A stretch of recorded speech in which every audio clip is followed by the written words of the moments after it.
because of my sister's death, who am naturally unruly, transformed into the strongest in the continent, only because I could never escape this shadow, plus the long-term insults and accusations from my family, and the deliberate distancing.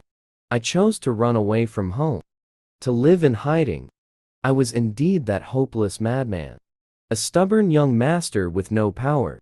But in order to uncover the mastermind behind my sister's murder, to make up for my guilt, I had to become stronger first, and my strength had to surpass one person, above 10,000.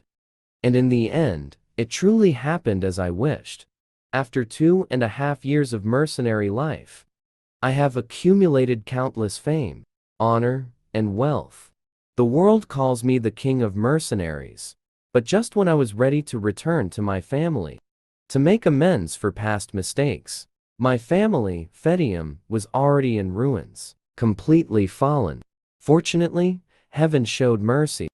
After my head was severed by my family's enemies, he granted me the chance to live again. At this moment, looking at my reflection in the water, my heart is in shock and confusion. That's right, I still don't know that I have been reborn. Why does my neck have no wounds? Could it be that? Was I captured by them for a magic experiment? Just then, a soldier walked in. Young master, I knew you were awake. I recognized him. He is Ricardo, a soldier from Perdium. But to uncover the truth, I drew my sword and held him hostage. If you don't want today to be a day of mourning, then answer my next question honestly. To my surprise, Ricardo, under my threat, let out a deep sigh. Young master, even so, it cannot be changed. No is no. I was somewhat bewildered and said, "What on earth are you talking about?" Little did I know, the next second, this guy suddenly pushed me hard. You just exhausted yourself to the point of falling asleep. How could you forget everything so quickly? The command to exterminate the ORCs is absolutely impossible to give to you. Hurry up and pack your things. We are setting off today, back to the main city of Perdium. The moment I heard those 4 words, I immediately reached out and grabbed Ricardo's shoulder. Isn't Perdium already destroyed?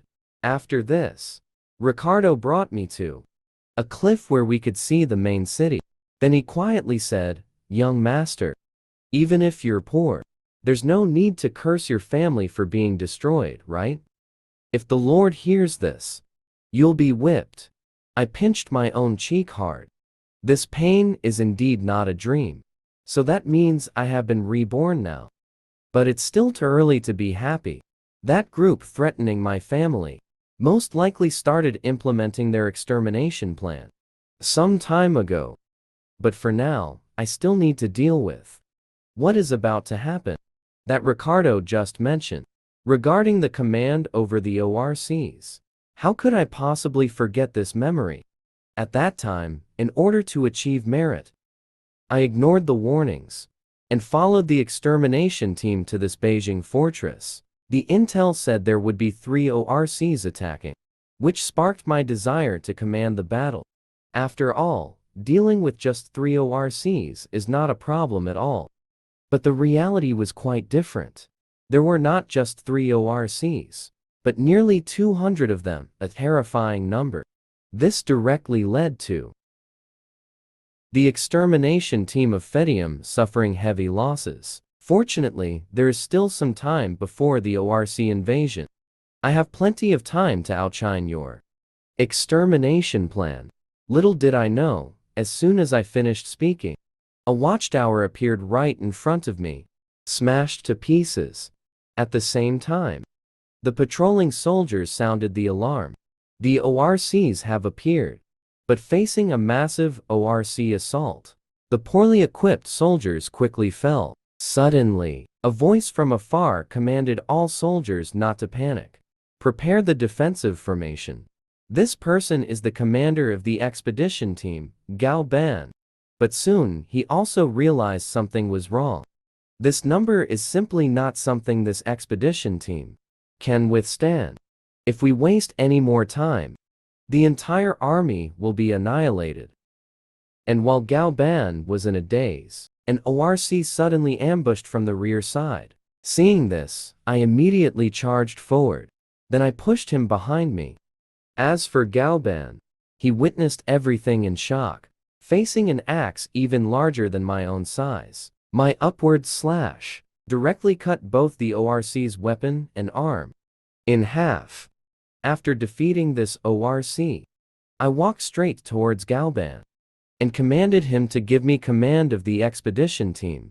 But in the current life and death situation, how could Galban possibly hand over command to a madman? I'm sorry, young master. I am powerless. This is not a war game for children. Galban's response gave me a headache. But I can't blame him entirely. If it were me, I wouldn't possibly hand over something so important to a useless person who can't be relied on. In desperation, I had no choice but to implement Plan B.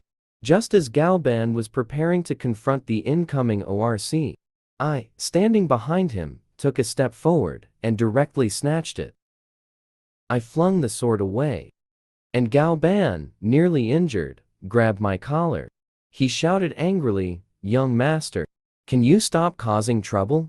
But the moment he finished speaking, he realized that the previous strike actually hit the ORC's most vital spot.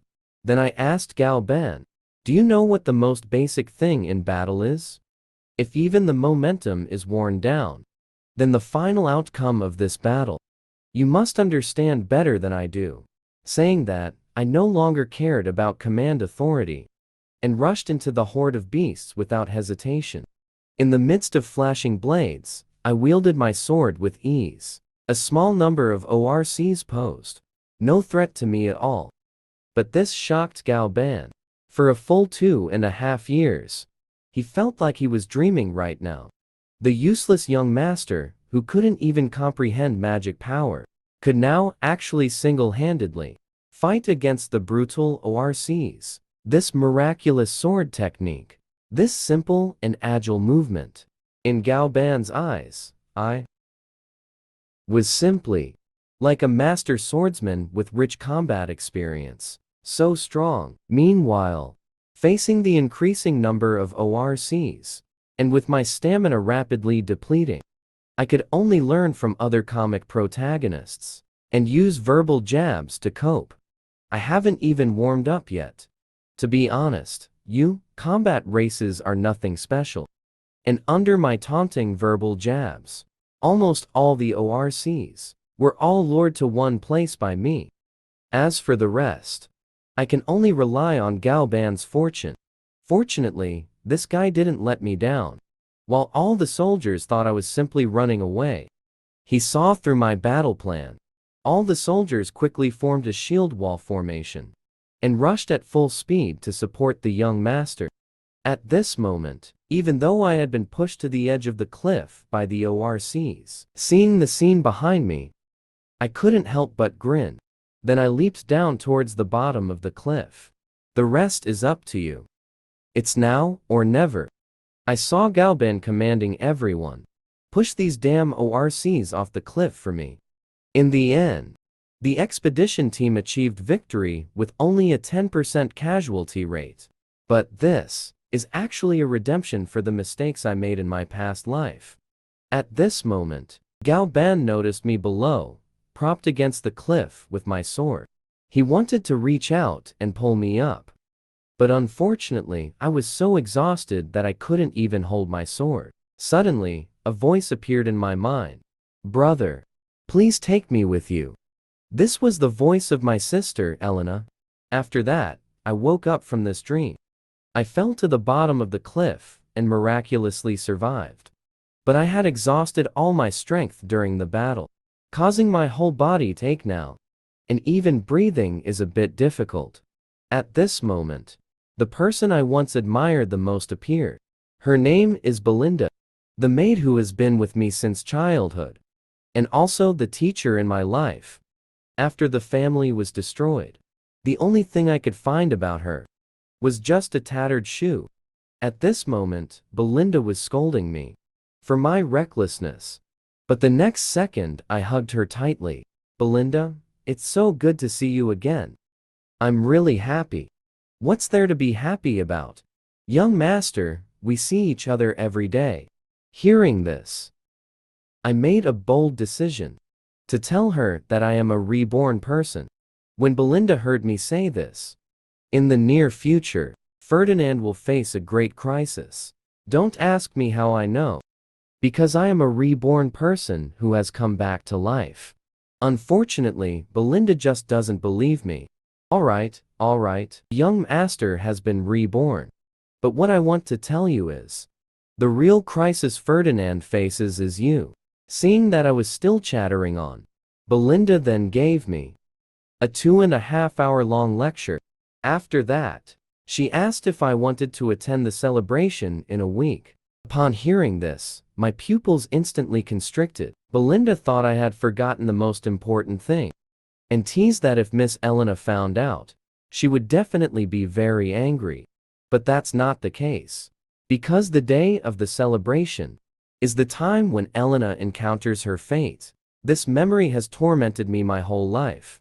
No matter what, I have to change it. At that moment, Elena pushed the door open and walked in. She came specifically to visit me. Seeing this, I quickly hugged her tightly and said affectionately, "Brother, I miss you." When I hear this, Elena only felt extremely disgusted. Quick, get away from me. What kind of international joke are you making again? Being pushed by Elena like this, I almost couldn't catch my breath. To be honest, my sister's talent is so much stronger than mine, having such great strength at such a young age. But little did I know, what I was about to say next actually shocked Belinda and Elena greatly. I'm sorry, I really got too excited just now. What kind of young master would actually take the initiative to apologize? Sure enough, Belinda, you were right to call me. My brother's brain must have been kicked silly by the beastmen. Hearing this, I wanted to refute, but the pain in my body swept over me again. Seeing me in pain on the ground, their looks of amusement at me also healed me. Everyone is still the same as before. This kind of life is what I want the most. As for what to do next, I need to start training first. This time, I will definitely not let the person who killed Elena succeed. After this, I found old Fergus. He is in charge of managing the training grounds of Perdium. He took me to the idol training ground. I want to train, Fergus felt. Today is as strange as the sun rising from the northwest. Because since I was born, the thing I hated the most was training. The scene shifted. Fergus took me to a very brand new training ground. At this moment, looking at the fully equipped gear inside, I felt very ashamed. After I became the king of mercenaries, I have never received such treatment. Then I understood from old Fergus's mouth. This training ground has always been exclusively for me, because he was afraid I would suddenly need it. So the equipment inside is constantly being maintained and repaired. I'm not very good at expressing gratitude. Old Fergus, you need to live well. The feeling of dying is really terrible. Young master, have you experienced it once? Upon hearing this, my eyes suddenly lit up.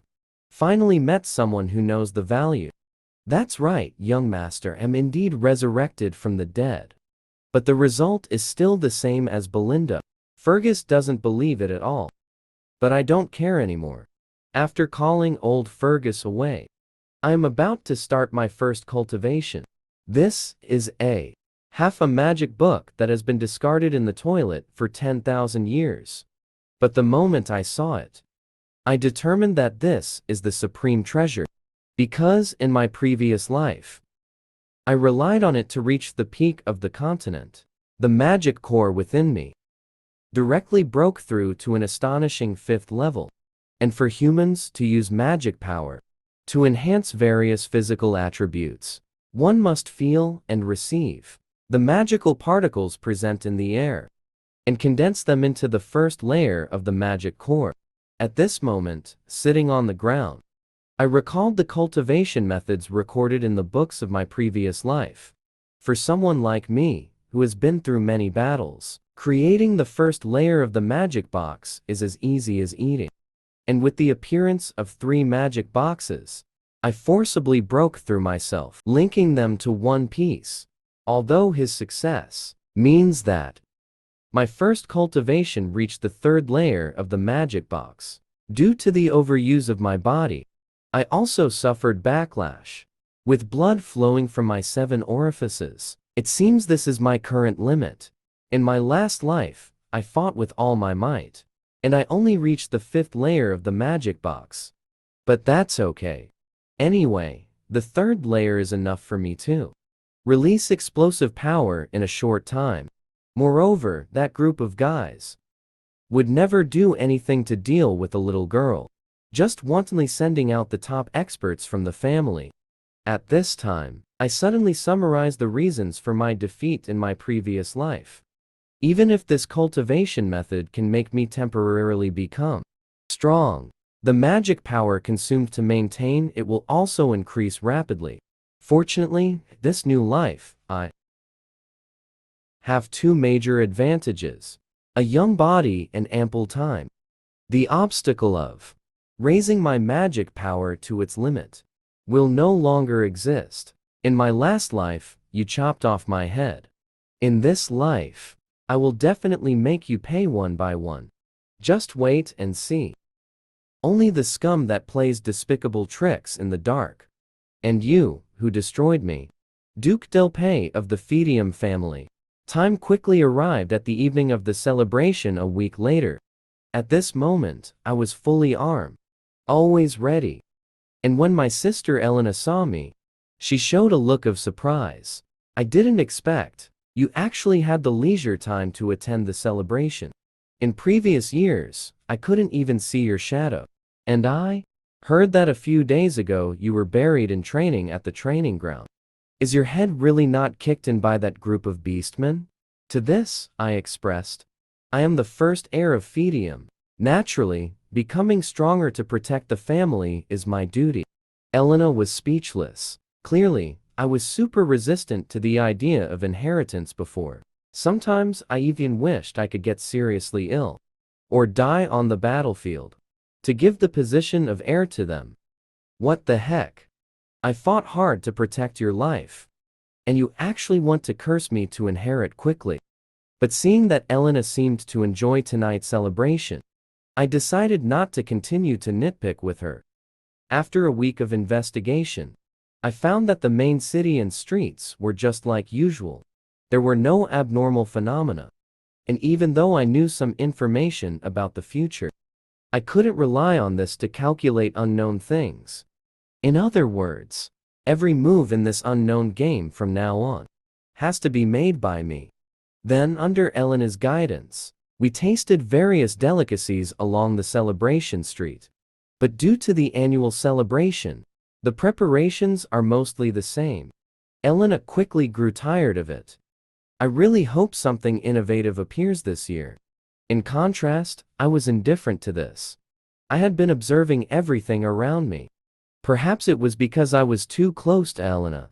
The celebration of the day was almost over, but the other party had not shown any signs. Just as I was pondering whether I should go for a stroll in the main city next, a soldier walked over. He told Elena that there was a special program happening somewhere, and he was going to take her to see it. And Elena, without any hesitation, took the soldier's hand. The one on the left is Jamal. The one on the right is Philip. They have been with Elena since she was little. They are the most trusted personal guards in the territory. But at that moment, everything clicked for me. These 2 guys turned out to be the traitors hiding beside Elena all along. The scene shifted, and Philip pointed ahead, indicating, "This is the place where a special program is about to be held." But the venue is empty. There isn't a single shadow in sight except for them. Elena really can't imagine what could be worth seeing in such a dirty place. It's hard to believe So I started to blame Philip. Hurry and take me to another place. Otherwise, when we go back, I will deduct your salaries. Meanwhile, I was observing the surroundings. At first glance, this is indeed a deserted street. But in reality, it has perfectly blocked all escape routes. At that moment, I was suddenly pulled away by a force. It turned out that Philip was unwilling to take Elena to have fun. Angry, he dragged me and wanted to go home to sleep. But just the next second, Jamal blocked Elena. I saw him glaring and warning.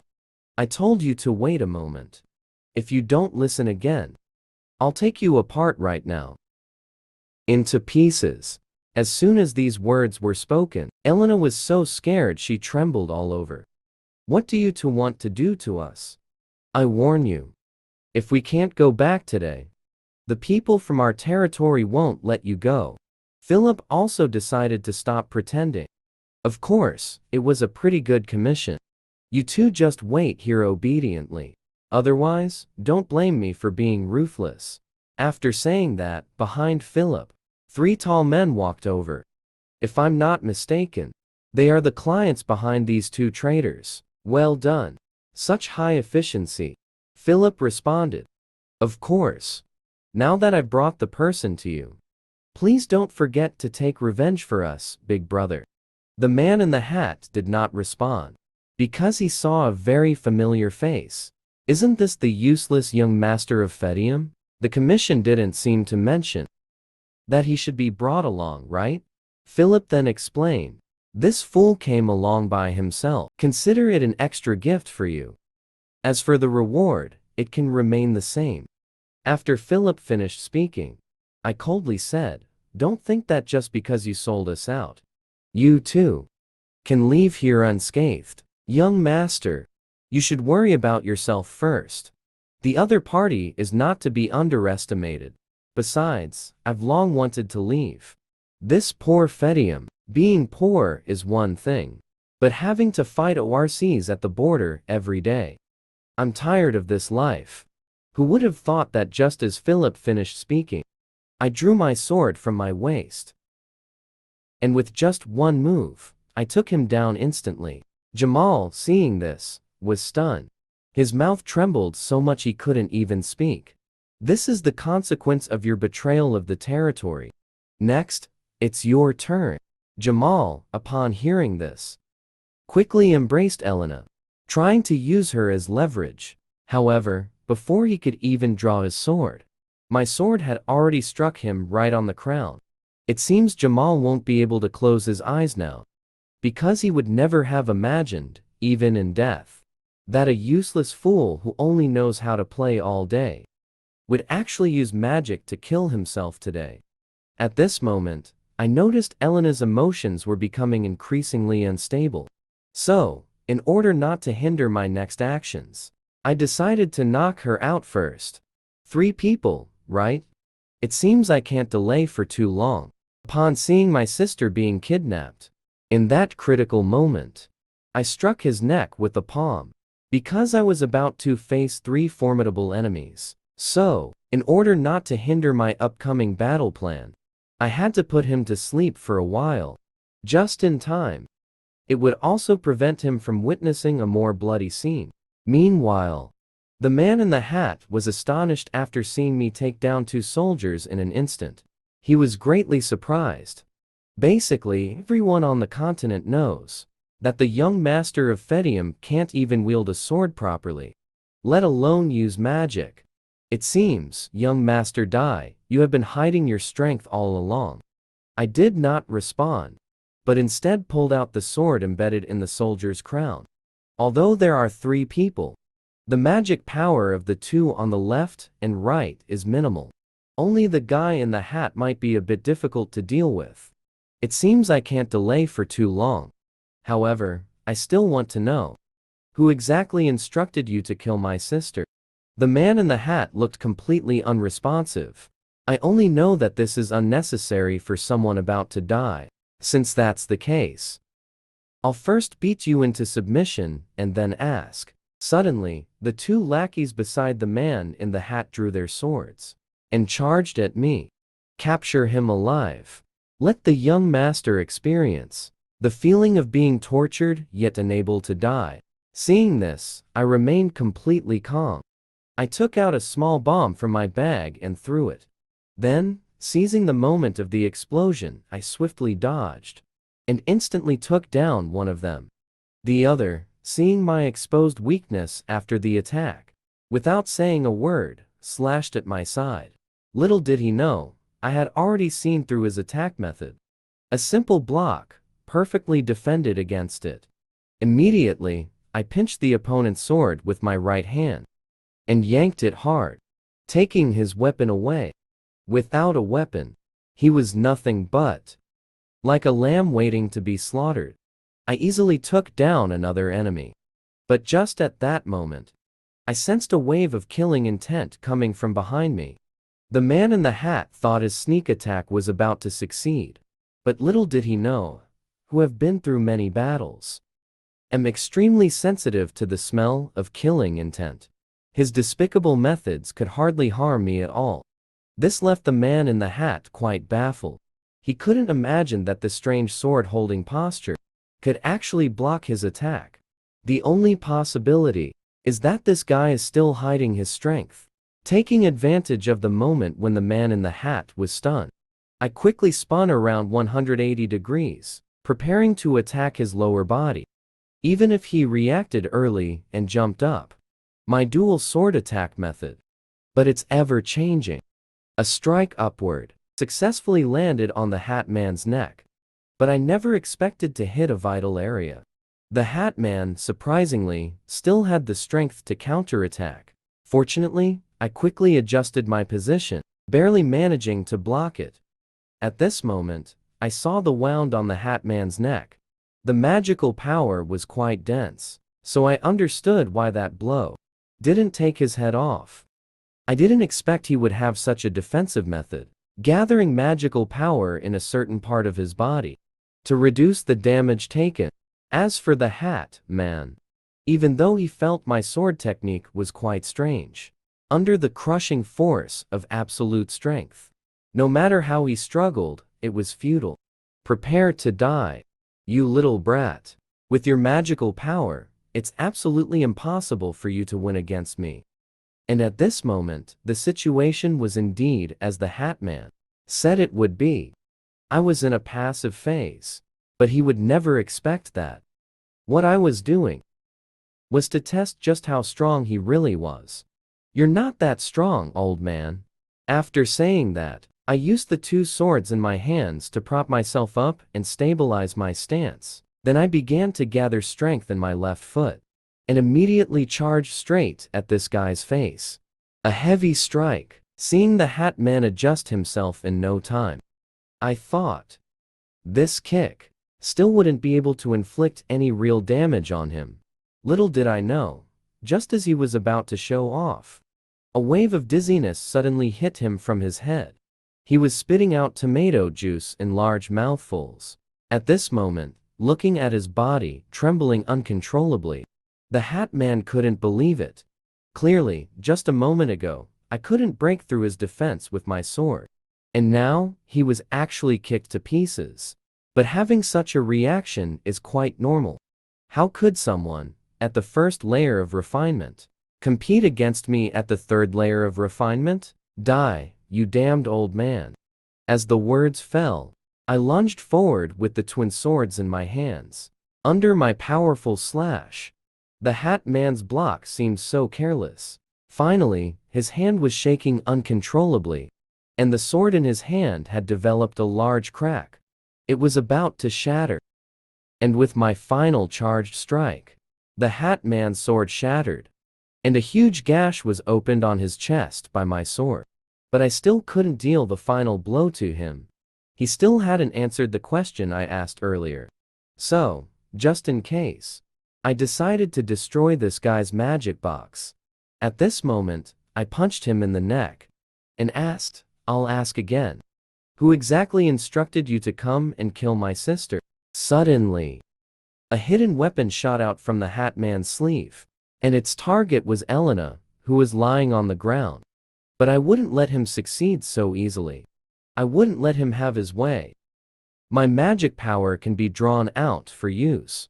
Before the battle even started, I anticipated that a despicable person would definitely resort to despicable means. So I had already prepared the magic lines in advance. I warn you. You better not play any tricks. Quickly answer the question properly. If you make me feel good, maybe I'll pull out my sword and spare your life. Seeing the Hat Man remain silent, I increased the force until the sword touched his magic box. Feeling the damage to the magic box, the Hat Man finally became anxious. Are you crazy, you little brat? If the magic box explodes, we'll both be blown to smithereens. I coldly replied. I certainly know that. But that kind of situation only happens in the hands of those without strength. At this moment, as the magic power leaked out more and more wildly, even sparks of lightning appeared. The Hat Man finally understood. I wasn't just bluffing. In the end, he compromised. All right, I admit defeat. It was Count Del Pay who instructed us. He wants to take this opportunity to stir up conflict between you and the Digel family, to incite war. As for them, they just need to wait for the fisherman to benefit. It was indeed Count Del Pay's doing. In my previous life, for such dirty deeds, he would usually send his underlings, or have the rest of his family do it. He never showed his face even once. Then I told the Hat Man, in my previous life, I learned a lesson. That is, when dealing with despicable people, you must never hold back. As you have heard, I am a reborn person who has come back from the dead.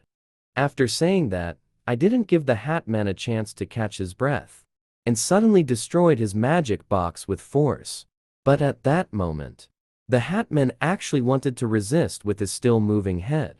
But such an attack, to me, was not even worthy of a tickle. Just like that, I happened to finish the celebration the day before, and eliminated the last enemy. Seeing Elena lying on the ground unharmed, I finally could put down my weapon and relax my guard. Who would have thought that the next second, a wave of pain instantly swept over my body. Indeed, this body, which had just started to cultivate, was still not enough to use the third layer of the magic box for a long time. It seems I need to practice diligently in the future. Otherwise, if that troublesome group from my previous life shows up halfway, it would be difficult to handle. Then I ran towards a house not far away. The Hat Man just said, killing Elena was to provoke a fight between Perdium and the Digel family. In my previous life, I already knew. When discovering Elena's body, the eldest son of the Digel family was lying next to her. After that, this guy would be burdened with the crime of killing Elena. It was from this moment on, my Perdium family was secretly set with a time bomb. So, to prevent this matter from being discovered, I decided to destroy the evidence. As a reborn person, how could I let you succeed so easily? And just as I was leaving with Elena on my back, a man in black suddenly appeared on the branch behind me. While others were still hesitant, when strength could only be increased through magic, I was able to pull out a special thread from the magic. Come to assist in battle. This skill that looks like a hanging loser. It was in a half-burned magic book, abandoned in the toilet for 10,000 years. Acquired and in conjunction with the Delphic, the Hat Man sent by the Count during the duel. If I hadn't created the magic thread in advance, I'm afraid the Hat Man's despicable tactics would have succeeded. However, he also has a fatal weakness, which is the magic consumed during the casting process. Extremely high. So with my current strength, it's simply unrealistic to maintain it for a long time. But just as I was carrying AI, Lena, and preparing to leave the crime scene, a man in black suddenly appeared. But he quickly vanished into thin air. Little did I know, this person was the intermediary planning to assassinate Elena. But due to the failure of the plan, at this moment, the man in black was being reprimanded by his superiors. You can't even handle a little girl. It seems you are very casual in selecting assassins. Hearing this, the man in black quickly explained. It's that young master, Perdium. However, before the man in black could finish his words, everyone slammed their hands on the table. Because they all knew. He had long been regarded by the family as a hopeless waste. How could he possibly hinder the operation? I think you are fabricating lies, trying to cover up your failure in the operation. Gentlemen, please calm down. The only thing that can be clearly explained now is the information circulating about young Master Perdium. That has been spread. There is serious fraud. I witnessed his magical power to be quite high. It might even be higher than mine. This also made me hesitant to act rashly. That's why I decided to come back and report this matter. But rest assured, gentlemen, this plan is not a complete failure. The assassination of the eldest son of Digel has been successful.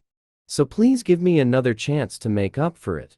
Little did I know, this group of people all had a refusal attitude. Even 2 little kids couldn't be dealt with. It's hard for us to believe you can continue to accomplish good things. Suddenly, a reprimanding voice came from the depths of the darkness. Everyone shut up. Then he asked, I will give you the opportunity you want. But if the plan fails again, you should be more aware of the consequences than I am. The man in black eagerly assured. He has already found a suitable candidate to eliminate the eldest son of Perdium. This person's name is Cain Rose. It is well known that at a young age, aside from his exceptional swordsmanship, his natural brute strength makes him unmatched among his peers in Beijing. The most important point is, Cain is the cousin of that eldest son of Perdium. Meanwhile, over at Perdium's main city, Fergus specifically came to the training ground to find me. But suddenly, the magical line I cast from a distance to retrieve the sword from the wall shocked him. So he curiously asked the young master, how did you do that? You mean this? This thing is called a magical line, a special technique created from magic. Upon hearing this, Fergus felt quite ashamed. He thought that after years of practicing magic, he had rich experience. But here I was, at such a young age, inventing such a novel way to use magic. But it is understandable for Fergus to feel this way. After all, more than half a month ago, I couldn't even use magic. Now, not only has my swordsmanship greatly improved, but my magical ability has also increased significantly. But overall, it's worth celebrating. Such a young master is indeed worthy of the title of first heir. And also, thank you, young master, for protecting Miss Elena. There's no need to thank me for that. As his older brother, it is my responsibility to ensure his safety. The scene shifts. At this moment, I was preparing to enjoy today's lunch with Elena. And seeing Elena safe and sound in this life, I was indeed very happy. But it was only at this stage. That group of guys would never fail once and easily give up on the assassination attempt. So the only thing that can change the history of Ferdinand's destruction is not just to strengthen my own power, but more importantly, to enhance the military strength of the family. But just at the moment the maid served breakfast, I was dumbfounded. I thought the main course hadn't been served yet. So why was dessert brought out first? So I asked Belinda, and learned something extremely terrifying. Our family is so poor that we can barely afford food. At the same time, noisy relatives could be heard outside. It turns out that due to the celebration, it was forcibly cancelled in just one day. The merchants who didn't make money this year came collectively to the castle, demanding compensation. Quick, call the lord out, or we'll tear down the castle later and sell it for scrap metal. Seeing this, I felt extremely uneasy inside, looking at the mental state of this group of people. If we don't stop them, they really will tear down the castle. Then I asked old Fergus, Why don't you take some soldiers down and temporarily intimidate them with force, while figuring out a way to calm their emotions? To this, Fergus said he was also powerless. Due to the increased number of attacks on the northern front, most of the young soldiers in the city have been summoned to provide support. Besides, not far to the left, there's a monster forest, where monsters could suddenly appear at any time, attacking Ferdinand. At this moment, after learning about these terrible things, I felt completely numb. It's one thing for the family to be out of money, but even the military strength is so weak. No wonder in the last life it ended so quickly, with the fate of being destroyed. Then I hugged Belinda and whispered something. I remember, you've always managed my money, right? Why don't you take my compensation to pay those merchants first? Belinda then replied, my money has long been completely gone. Previously, because you spent money so lavishly. The Lord hasn't given you any pocket money since. Then lend me some. Belinda smiled and said nothing. Fortunately, in the end, the merchants were just bluffing. Before long, they left the castle and went back. Money may not be everything, but being without money is absolutely not an option. Next, I must find a way to make money. Just then, a soldier suddenly ran over anxiously to report. Young master, it's bad. Something big has happened outside. Young Master Kane wants to see you in person. When I arrived at the scene, the soldiers who had held the line were already knocked to the ground, barely alive. Seeing this situation, my anger instantly skyrocketed. You're Kane, right? Long time no see. You useless cousin. This boy claims to be the weakest human on the planet. Yet the sword he wields weighs 1,000 pounds. Every time he duels with peers, he can crush them. Little did they know, his claim of weakness was purely to deceive others. Let's rewind to the moment Kane caused trouble in Perdium. I remember his face quite clearly. He is the first heir of Rose, and there is an alliance between him and Perdium. During my naive days, Kane was indeed my only friend, but he was also an enemy. At this moment, I asked the soldier Ricardo behind me, what exactly happened before Kane caused trouble? Upon hearing this, Ricardo explained with embarrassment. After young Master Kane arrived in the main city, I followed Commander Gaubin to go there, preparing to welcome him. But as soon as we met, young Master Kane asked about the rumors regarding you. Even though Gaubin spoke only the truth, young Master Kane still insisted it was all fabricated. So young Master Kane punished Gaubin for deliberately deceiving him. That's how the events unfolded. Unexpectedly, as soon as Ricardo finished speaking, Kane disdainfully remarked, should be punished for speaking incorrectly, otherwise, where would our authority as masters be? But it's truly amusing. This old man actually said that you, who haven't undergone proper training, could easily take down ORCs, even could punish 2 soldiers who betrayed the family at the same time. Who would believe that? Who doesn't know you're the useless tumor of Perdium? It seems that after living again, those who were dogs are still dogs. What they say is still so nauseating. In my past life, this guy would cause constant trouble. As soon as he arrived in Perdium, he was always creating chaos. He even said it was all my instigation. Although I tried my best to explain that it was all Kane's doing, my nature of loving to cause trouble naturally made everyone not believe what I said. Moreover, Kane has had excessive confidence since childhood, and always presents himself with a strong demeanor in everything he does. This has left many people with a good impression of him. At this moment, Kane seems somewhat confused. Previously, whenever I was provoked by Kane, I would definitely vow to resist to the death. This led to him being unable to carry out the next plan smoothly. It turns out that not long ago, the man in black who planned to kill Elena found Kane and asked him to take action against the young master of Perdium, and promised that after the matter is accomplished, that lord would give full support to the Roses' family. Cain was naturally tempted. But right now, the other party's identity is the nominal heir of Perdium. He didn't know how to handle this matter. Upon hearing this, the man in black revealed the plan he had in mind. You go lure that waste into a duel with you. When the fight is halfway through, just secretly create a little incident to take his life. At that time, you won't have to worry.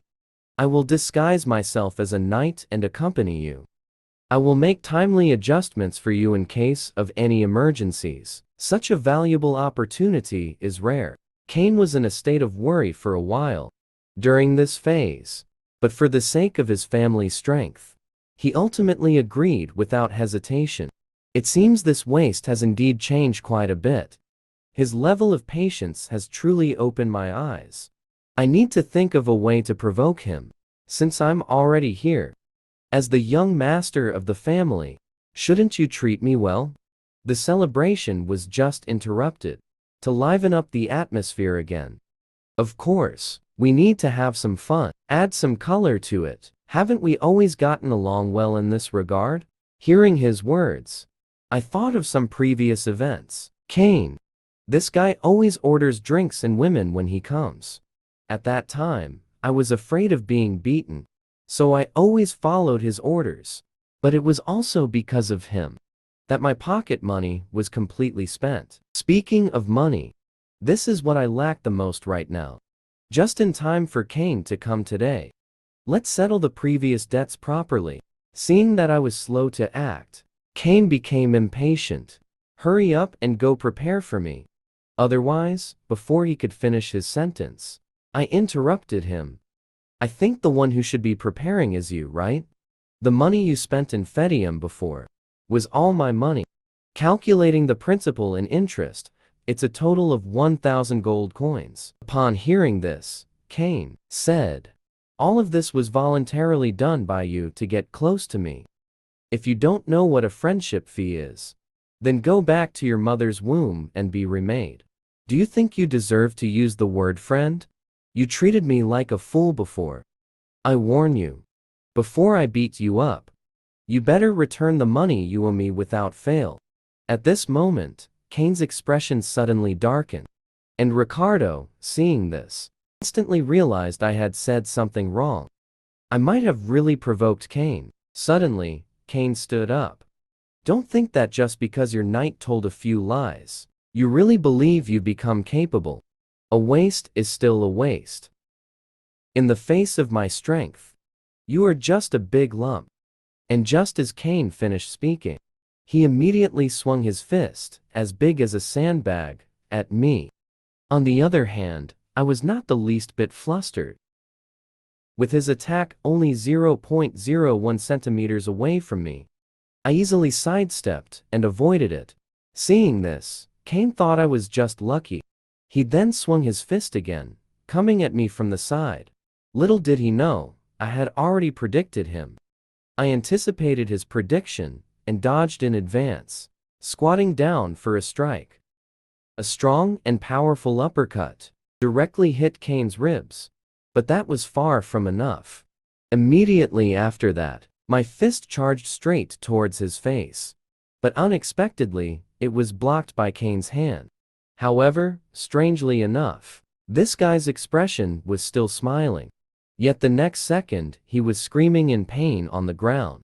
At the same time, the man in black, who was pretending to be a guard, immediately seized this opportunity. Young master, are you okay? If something's wrong, you won't be able to eat any more dried plums. I knew Cain was faking it. I just didn't know why this guy was doing that. What benefits can be gained? Don't play dead with me. Cain. Little did anyone know, the man in black suddenly shouted. Why are you hitting us? Young master, what you're doing will only affect our relationship as allies.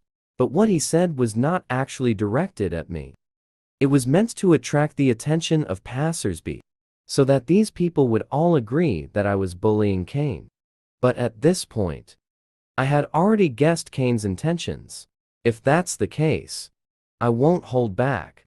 On the other side, The man in black was also praising Kane's acting skills. Very good. To anyone, it looks like I made a one-sided mistake. As for what comes next, of course, it's time to start today's main performance. I will definitely kill you.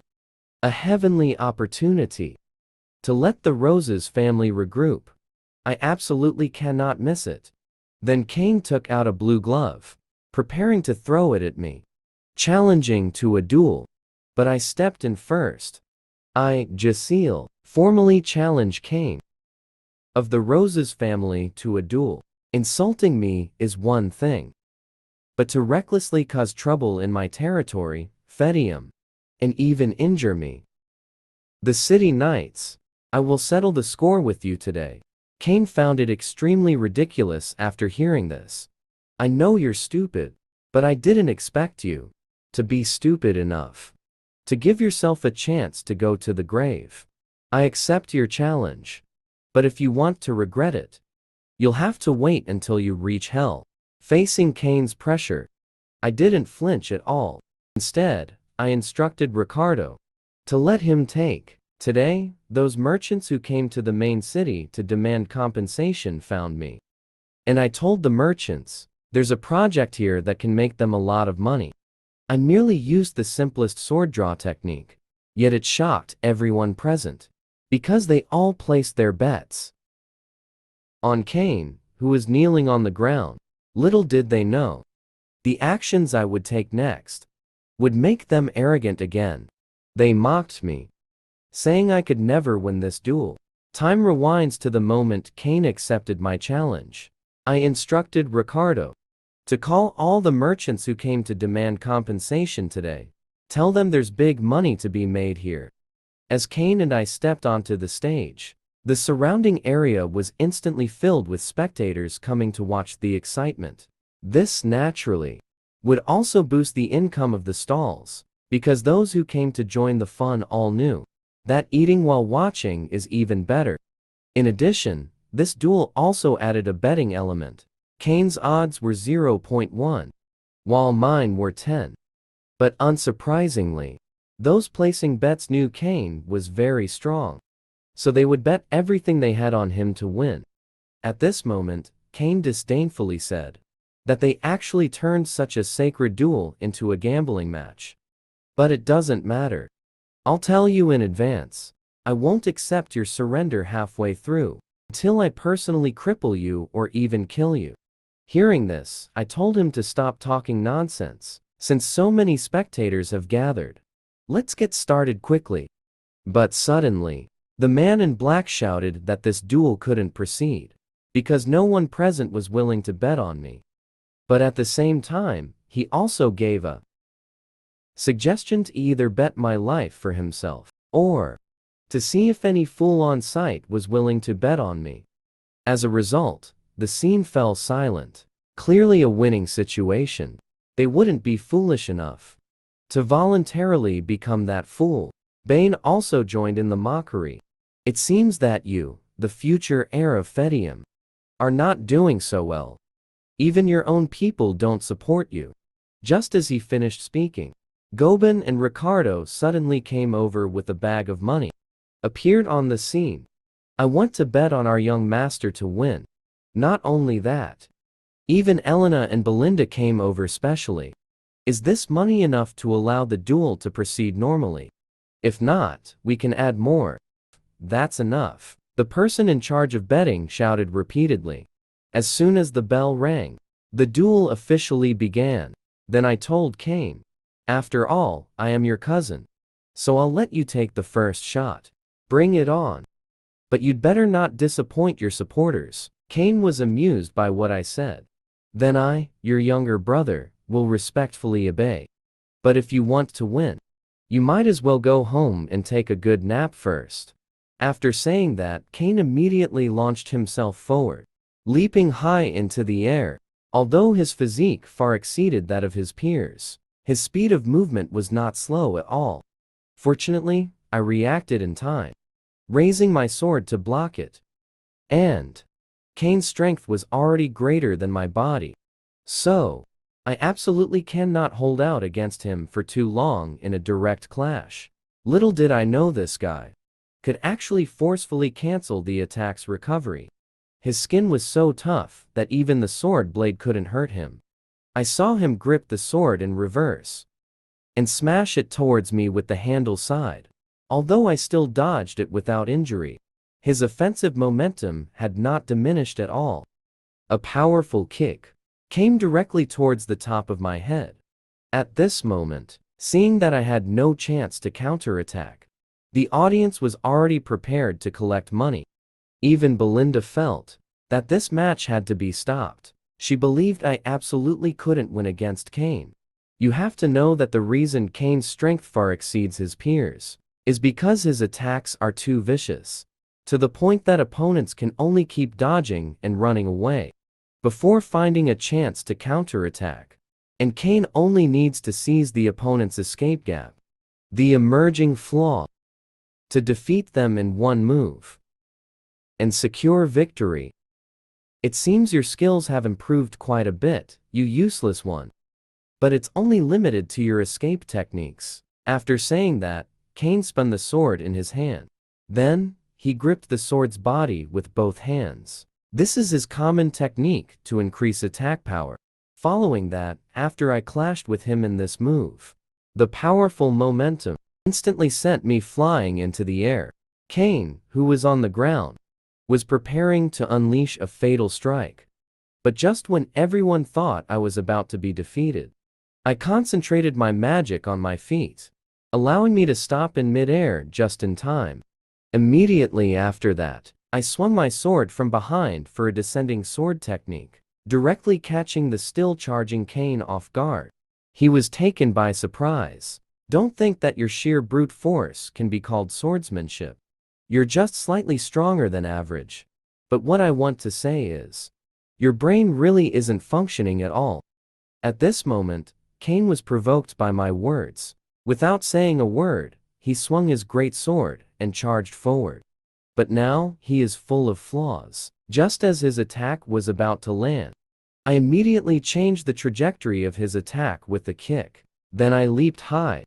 While dodging the incoming attack, I used the rotation in the air again, elegantly slashing him a few times. But up to now, Kane still hasn't realized the gap in strength between him and me.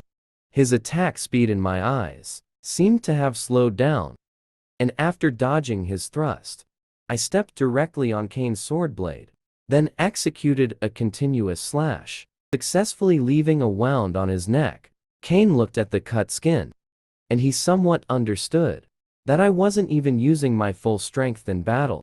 Otherwise, the skin definitely wouldn't just have a surface level cut. This guy, when exactly did you practice your swordsmanship to this level? Hearing this, I coldly glanced at him, then tossed my sword aside and said my skills are not limited to swordsmanship. Next, I'll just use my bare fists to fight you. Clearly, I could win 100% in a sword duel. But while holding an absolute advantage, I threw away my sword, resolutely choosing to end the battle with my bare hands. And I even bet 2,000 gold coins, betting on myself to win. The people around saw this and thought I was crazy. After all, no matter how hard my fists are, they can't withstand Kane's great sword attacks. On the other hand, the man in black let out a sigh of relief. He originally thought his side was bound to lose. But it seems even the heavens are on our side. You really are useless and like to act crazy. Little do they know, I just want them to see clearly how I managed to completely crush the so-called prodigies of the same age. And as the person in charge of betting shouted for the match to continue, Kane immediately took off his coat, picked up his great sword, and launched a fierce thrust attack at me. As expected, foolish people just don't understand the lesson of learning from failure. Even if I have no weapon, your attack still seems slow in my eyes. I was seen squatting down to dodge at the same time. Another lateral step, jumped to the position of Kane's defensive stance, and delivered a punch.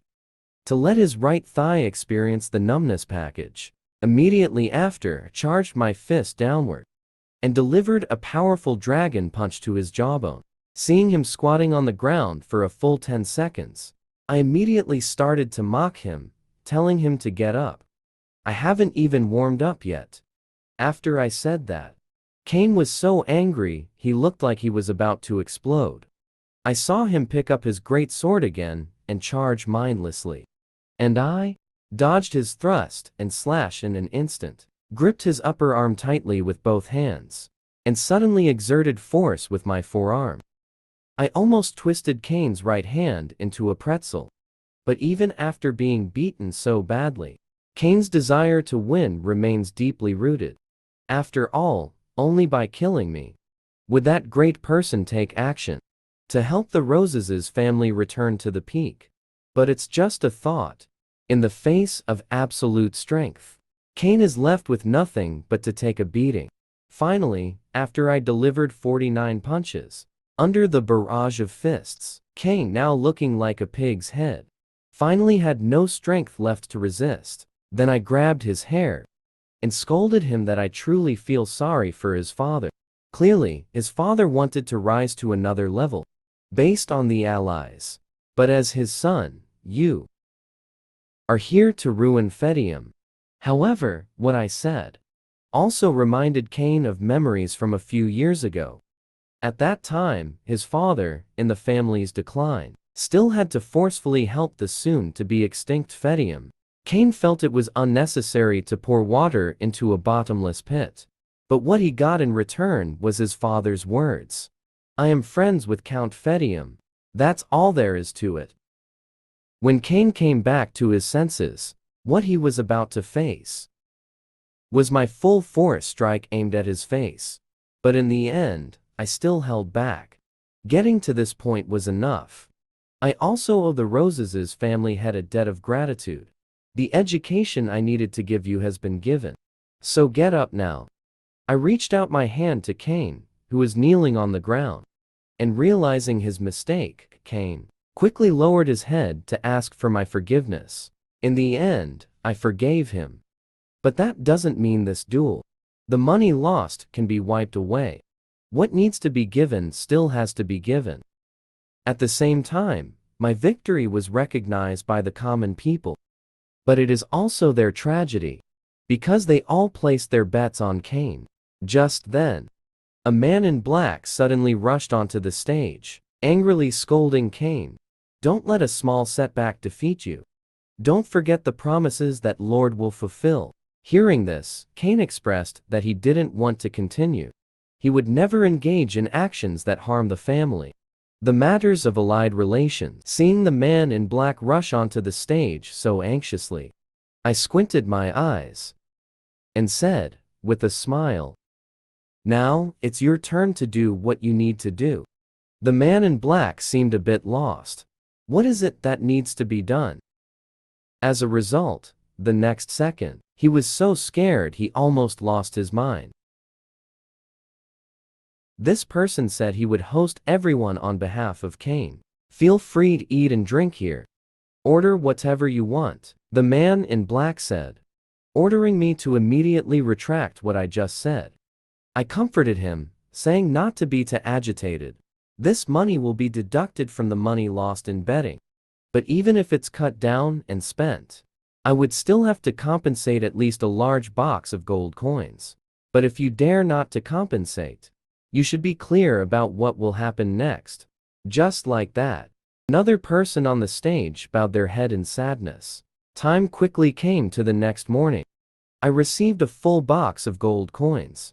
With this amount, I could probably hire a combat team, with reasonable distribution for the business I want to start. But just then, Belinda and Elena suddenly barged in, asking me how I planned to spend this money, or if I was planning to hand it over. But handing it over is absolutely out of the question.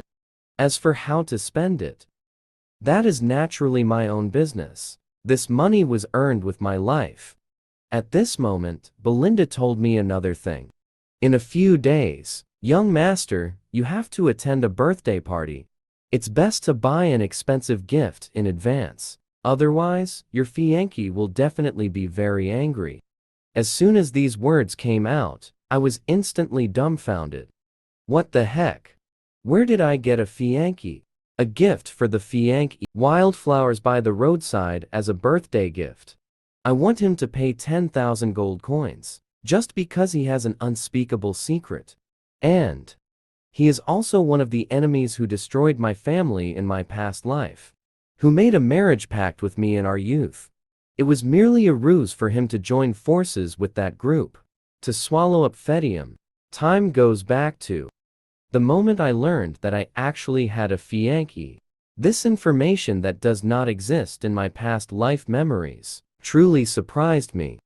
For a full 2.5 years, until I heard my fiancé's name, which turned out to be Amelia Rayford, a bad premonition arose. In an instant, it struck me right at the top of my head. It really is that woman.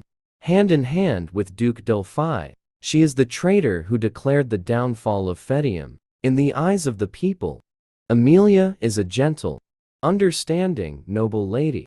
But behind the scenes, she has been plotting rebellion. She has a nickname in Beijing, the Greedy Witch. Then I asked Belinda's father when we would return to the main city. He replied that there was still a week left. There is plenty of time. So now need to start my money-making plan. Seeing that I suddenly needed to go out, Belinda also anxiously inquired, afraid that I would squander all the money I just earned. After hearing that, I left a message to extort money. Left the main city to meet Amelia. On the other side, at this moment, Amelia is dealing with a barefoot girl. She took off her shoes. He stated that in the territory, besides himself, everyone must have shoes to wear. Then Amelia also ordered the soldiers behind her, instructing them to rebuild houses for this group of people who have lost their stable homes, in preparation for enough food for half a year. He actually has only one purpose in doing this. That is, to establish the image of a benevolent ruler in the hearts of the residents of the territory. After that, Amelia returned to her back garden. The bodyguard, Bornif, was washing her feet. At this moment, Amelia said deliberately, "No matter what, my father will only make the residents of the territory obey unconditionally. But in fact, they are more willing to follow a ruler who can provide for their basic needs." Upon hearing this, Bornif quickly agreed. Recently, what the young lady has done is indeed beneficial for building public support. In the future succession pattern, it will definitely play a significant role. Unexpectedly, in the next second, Amelia actually stepped on Bornef's face. "Don't change the subject on me. Tell me, why did you lose the duel with the First Sword of the North?" Bornef explained, "I was afraid that winning would attract unnecessary attention. It might even expose your whereabouts, young lady. Now is definitely not the time to reveal any flaws." Then Amelia also inquired about the operation of her merchant group. Bornef stated, "Recently, the reconstruction materials after the battle with the monsters in Perdium were all purchased from their merchant group. The money collected is probably what your father, Count Rayford, gives to Perdium every year. Moreover, within the merchant group, all the soldiers who left Perdium have been brought in, many of whom are quite strong." Well done. But Bornef, before you fully strengthen your power, you absolutely cannot reveal your true identity. At this moment, a servant of Rayford came over. His sudden appearance clearly offended Amelia. But just as Bornef stood up, ready to teach him a lesson, the other party anxiously said, "It was Amelia's fiancé who called for me. He said, there is something very important that needs to be discussed with the young lady." The scene shifts. At this moment, in the reception room, Amelia is scolding me for having no manners, even for an engaged couple meeting. It should be arranged in advance with a message. Hearing this, I responded, "I came to wish you a happy birthday in advance. I wanted to give you an unexpected surprise." Then, I handed her a wildflower I picked up from the roadside. As a gift. I bought this at a high price from the merchant group. The fragrance perfectly matches your temperament. In the future, if you want to buy flowers, you can buy them from him. Upon hearing this, Amelia asked what the name of the merchant group was. But when I said it was Actum, he immediately got up and prepared to leave the reception room. This merchant group is indeed under his command. Since I have already received the gift you wanted to give me, then there's nothing more to discuss, so you can go back. I have important matters to attend to. Suddenly, my gaze became sharp and filled with killing intent. Amelia. Reeford had me sit down, and the aura I released also made him feel an unprecedented sense of oppression. He never expected that the useless young master who once didn't even dare to speak to him would now make him feel afraid. With just a single sentence, seeing him like this, I also got straight to the point. I told Amelia that besides giving gifts, I also wanted him to give me 10,000 gold coins. As soon as I said this, it instantly left Amelia stunned. So you suddenly came to find me just to borrow money, right? If you want to borrow, it should be your father coming in person, not you hearing about it. I made it clear that this money has nothing to do with my father. It's purely because I want to extort. Then I proudly told Amelia another piece of information, that he absolutely would not marry me. For example, the guard currently standing outside the door. After you become the Lord of Reeford, he will be your true husband.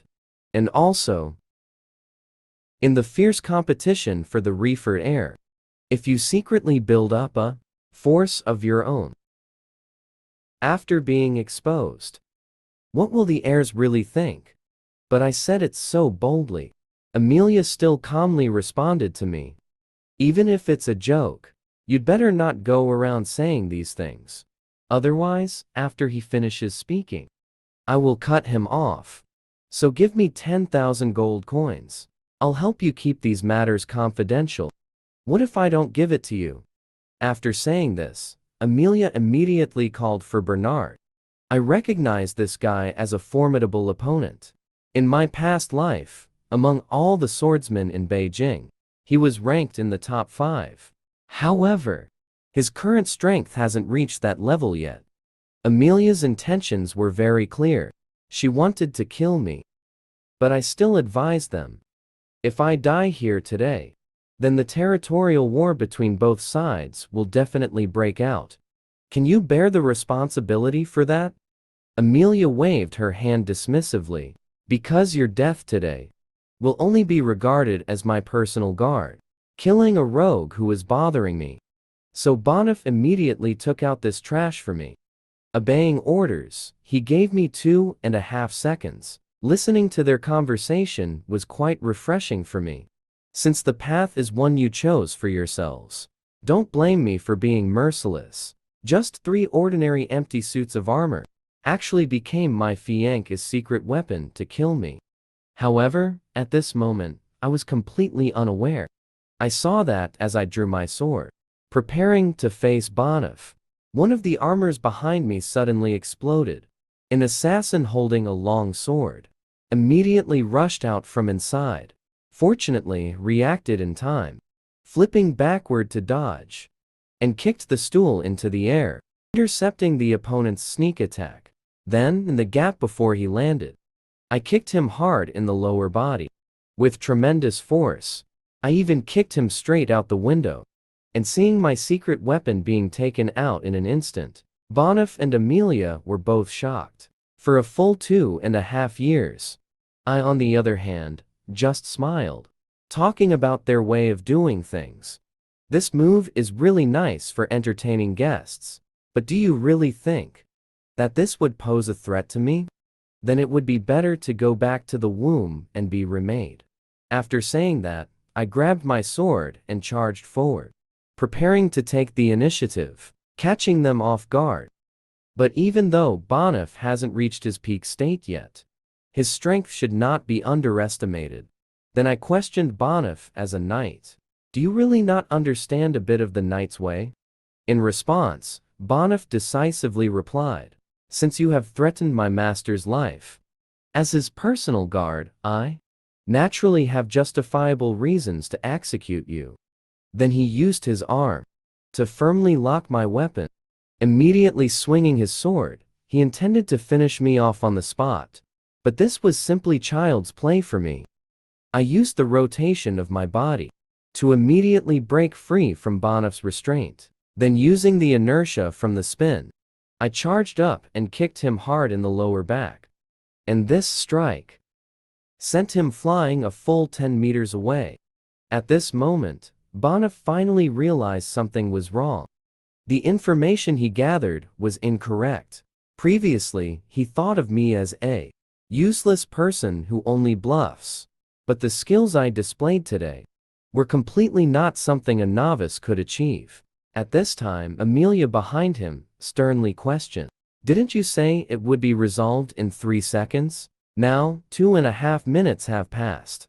Don't tell me you can't even defeat a useless person. Otherwise, after today, you can pack your things and get lost." Although Bonhoff really wanted to explain, he ultimately held his tongue. Earlier, he was holding back to protect Amelia behind him, so he could stay by his master's side forever. When his sword in the next round until the end of the battle, Bonhoff will no longer hold back his strength. Watching him, he suddenly unleashed an astonishing amount of magic power. I was indeed a bit surprised. Who would have thought this guy would also fight dirty? Taking advantage of my momentary distraction, he swung his sword down towards my neck. Even this time, I was still able to barely dodge with my reflexes, but his speed had increased by more than double. My face was still cut by his sword. In contrast, Bonhoff didn't even give me a moment to catch my breath. He unleashed a storm of slashes at me. He wanted to force me into making a mistake, and then cut me down with his sword. At this moment, in Amelia's eyes, he finally understood why Bonhoff was briefly suppressed by me earlier. Besides not using his full strength, there was also the fact that I had actually awakened. The magic box could use magic power. At the same time, I knew that if I continued to defend passively, something would eventually go wrong. So in the next round, I launched a counterattack. As a result, Bonhoff actually used the same tactic as before, trying to trap my sword with his arm. But the same move didn't even work on me the first time. So why would it work the second time? This time I still used a spin to evade his attack. But just as I was about to kick him in the kidney like before, Bonhoff's reaction speed completely exceeded my expectations. In the blink of an eye, he locked onto my foot, controlling me in mid-air. Then he swung me down hard onto the floor. The impact really taught me a lesson. Even if the same move can succeed, the next time it is used must not be too soon. Seeing Bonhoff's deadly strike was imminent. Years of mercenary experience told me his sword could allow me to save myself. So I first tilted my head to dodge the sharp blade, then kicked his sword to use it as a wall. With great effort, I unleashed it afterwards, and flipped to escape the immediate danger. In contrast, Bonhoff sneered mockingly. "I didn't expect the young master of Perdium has been hiding from the outside, concealing his strength. Rather than saying you systematically learned swordsmanship, it would be more accurate to say your skills are just common techniques for fighting monsters. These might be deadly in a chaotic battlefield, but they won't work against me at all. You absolutely cannot leave here alive today. But right now, I am also worried about my magic power, whether I can still hold on. Though it is a bit strenuous, I still decided to give it my all. After all, I am very clear about one thing. When facing an opponent stronger than myself, the closer the combat, the more I will be at a disadvantage. So next, I need to create distance to find an opening. Only in this way can I defeat an opponent I was unlikely to win against. as I suddenly pulled the magic line I gathered in my hand. The sword that Bonif had thrown away took advantage of the gap when he wasn't paying attention behind him, perfectly ambushed and hit the back of his head. Immediately, I stepped forward and delivered a CT strike to him. But just as I wanted to use a downward strike to finish the duel, Bonif suddenly snapped back to reality, forcefully blocked it. Then, using brute force, he sent me flying. And then he reminded his master Amelia from behind, "You should hurry and leave through the back door. I will quickly take care of him and join you." At this moment, Bonif was completely prepared to die in battle. Even if he dies, he would take me down with him, because he absolutely cannot let anyone who knows his master's secret leave here alive. "Bonif, I advise you to surrender. I admit that my strength was indeed inferior to yours just now. But now, you absolutely cannot win against me." A 16-year-old girl kept it a secret from her family and secretly raised a child soldier. And these children, he only adopted orphans left by the war, because orphans have no relatives. Ambiguous identity. Amelia just wanted to take advantage of this, to train these orphans to become an assassination corps that lives to serve her. Time goes back to the moment I asked my fiancé for 20,000 gold coins, but I had just left with Belinda. Amelia was discussing with Bonif how to do it without anyone noticing. Erase me from this world. And at the moment Amelia was anxious, Bonif happened to think of a relatively reasonable suggestion. That is, to report this matter to Count Del Pay. Just as the words were spoken, he was rewarded with a severe beating from his master. "I have reminded you countless times to watch your mouth. How terrifying Count Del Pay is. Don't you know? And once he knows about this matter, the first to die will be me. Because I hid it from you and signed a contract with Count Del Pay. As long as I initiate a family rebellion, he will unconditionally support me with all his might. But the contract does not specify this clearly. Even Perdium can assist in eliminating the current merchant group has already been known by that guy. Then he most likely also knows that I have allied with Count Del Pay, and even about the secret contract. So before these matters are exposed by him, no matter what, he cannot be allowed to return alive to Perdium." Then, Amelia asked about my physical condition. Bonif then explained, "That guy's body is covered in stab wounds. There is also a large wound on his shoulder. Additionally, he just consumed explosive magical power all at once. In a short period of time, it is absolutely impossible to recover to peak condition." But suddenly, Bonif's gaze became sharp. "If he doesn't want to leave traces after assassinating that guy, then we cannot send knights from our own territory." Amelia naturally understands the seriousness of this matter. "Of course I know. Isn't this just right? To deal with such situations, and the child raised for this purpose?" And the child Amelia mentioned is precisely the one he has been secretly training. A rather tricky assassination squad, codenamed Wildcat. Then Amelia marked a coordinate on the map, indicating a location, to station 15 people to guard this area.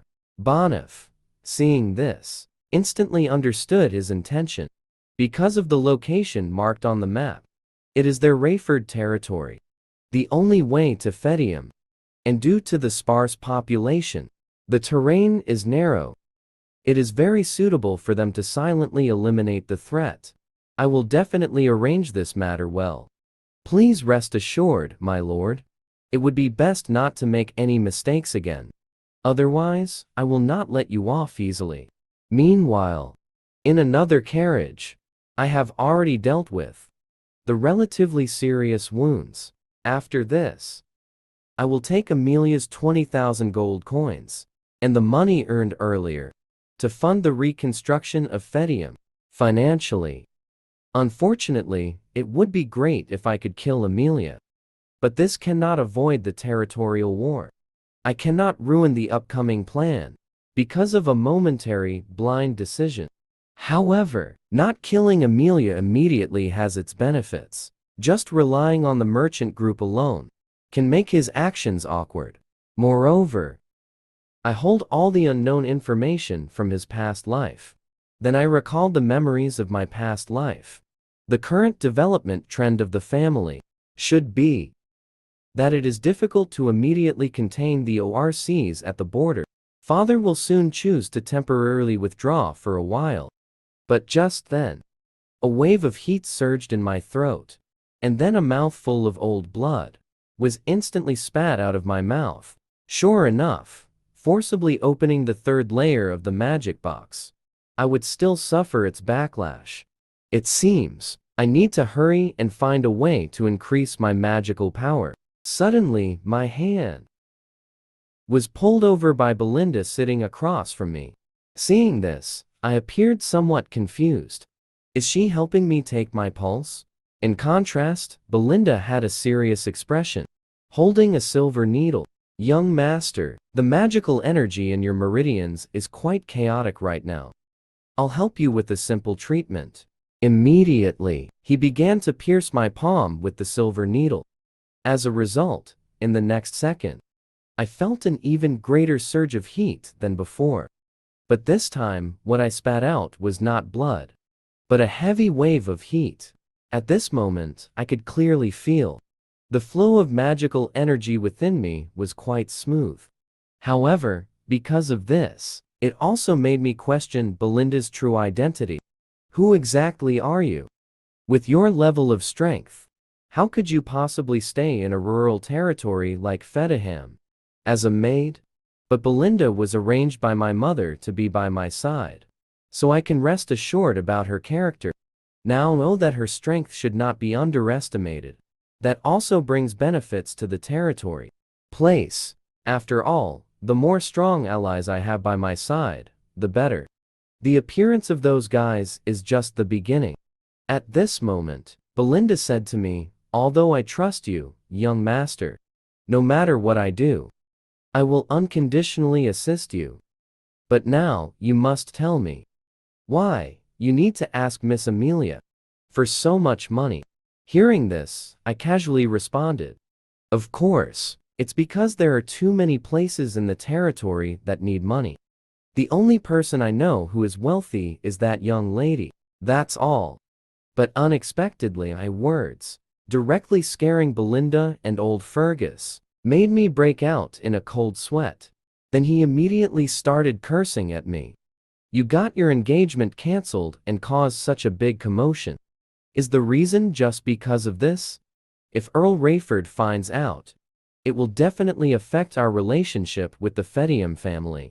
Hearing this, I still had an indifferent expression. Don't worry too much. Amelia definitely wouldn't dare to tell her father.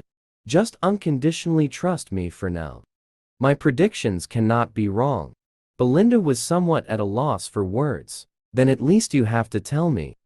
Who will share the risks with you? What do we need to do next? But when I mentioned expanding the Demon Claw Forest, old Fergus was the first to disagree. That place has been attempted to be developed by the young master's great-grandfather's generation for generations. But before he could finish his words, I directly interrupted him. What I asked you to do earlier. How is it going now? Old Fergus seemed to sense my firm belief, and no longer mentioned the generations. That ended in failure. In the current situation, it would be inappropriate to say, I have already found the coordinates for the location you wanted to go to, as you said. Then, I seriously said to them that next, if we want to survive, we have to go there, not back to Perdium. For this, I also provided an explanation. From what I know about Amelia, she will definitely not let us off easily. In fact, she may already have murderous intent. I blindly guess that she has arranged for her forces to block the necessary route to Perdium. After hearing this, Belinda instantly showed a fighting spirit. Young master, you can rest assured. No matter what happens, Fergus and I will protect you well. I know you are very reliable, but everything must be prepared for any eventuality. At the same time, this is not your responsibility, so what you need to do next is just accompany me to meet someone. The scene shifts. We arrived in front of a dilapidated house and knocked on the door. The owner of the house, upon seeing us, had a wary expression. "Who are you? What do you want with me?" Belinda noticed the other person's demeanor didn't seem like someone reliable, so she quietly asked me, "Young master, are you sure this guy is the person you want to find?" So I gave a positive response. But the next second, that guy actually turned around and walked back into the house. What a waste of my time. "Get the hell away from me." It's just his words. But I couldn't help but laugh. I am the leader of the Returned Mercenary Has, Ghislain Perdium. And at this moment, all that was left for this guy in front of me was a face full of shock. He was once a renowned mercenary leader on the continent. But to cure his daughter's terminal illness, he fell into a state of ruin, becoming a wasted old man. He even ultimately ended his own life in despair over his daughter's death. This directly led to my previous self not being able to bring him under my command in time. Now that I have lived again, I am willing to pay any price to obtain him. Time returns to the moment we met again. And the first thing I said to him, "I am the leader of the Returned Mercenary Has, Ghislain Perdium." The other party felt it was utterly ridiculous. This title should rightfully belong to him, although it was once. So he warned us. It would be best not to waste his time. Otherwise, he would definitely not let us off easily. Coincidentally, his name is also Ghislain. In contrast, Ricardo and the others were immediately shocked, because as knights, they naturally understood the value of Returned. To join it, one must first meet the requirement of mastering over 1,000 types of weapons. Even though this mercenary corps no longer exists now, anyone who hears about him will inevitably think of the former leader of this mercenary group, Ghislain. But just as I said to him to have a good talk, the next second, what greeted me was a speeding axe. At this moment, Ghislain was filled with killing intent. "What exactly are your intentions? Why are you using my name to find me?" As his words fell, Belinda decisively stood in front of me, asking me to step back for now, indicating that the person in front was acting very strangely. But I looked down on this because I hold the method to cure his daughter's terminal illness. I can save your daughter. If convenient, let's talk for a moment. After hearing my words, Ghislain's heart softened. After a brief moment of thought, he decided to take the risk and try. The symptoms of his daughter's illness are red spots all over her body resembling petals. Due to this illness, even a priest with divine power is of no help. It is regarded as a punishment from the gods. Once inside the house, Ghislain's daughter's condition just happened to flare up. Seeing this, Ghislain hurriedly went up and hugged her. He comforted her that the pain would soon be relieved. Naturally, his words are double-edged. If I can't save her, he will also choose to end his life, like in his past life. Choose to end his own life. I looked around at the environment filled only with weapons, and concluded that Ghislain had spent all his life savings to save his daughter. But now is not the time to worry about such things. I need to hurry and create the antidote to cure Ghislain's daughter's illness. At that moment, Belinda suddenly grabbed my shoulder and said to me, "Young master, I may not understand what you really want to do, but this is not something that can be solved purely by strength. Even the priest is powerless." After hearing this, my response was simple. "I can cure her. And didn't you already promise me that you would unconditionally believe in me from now on?"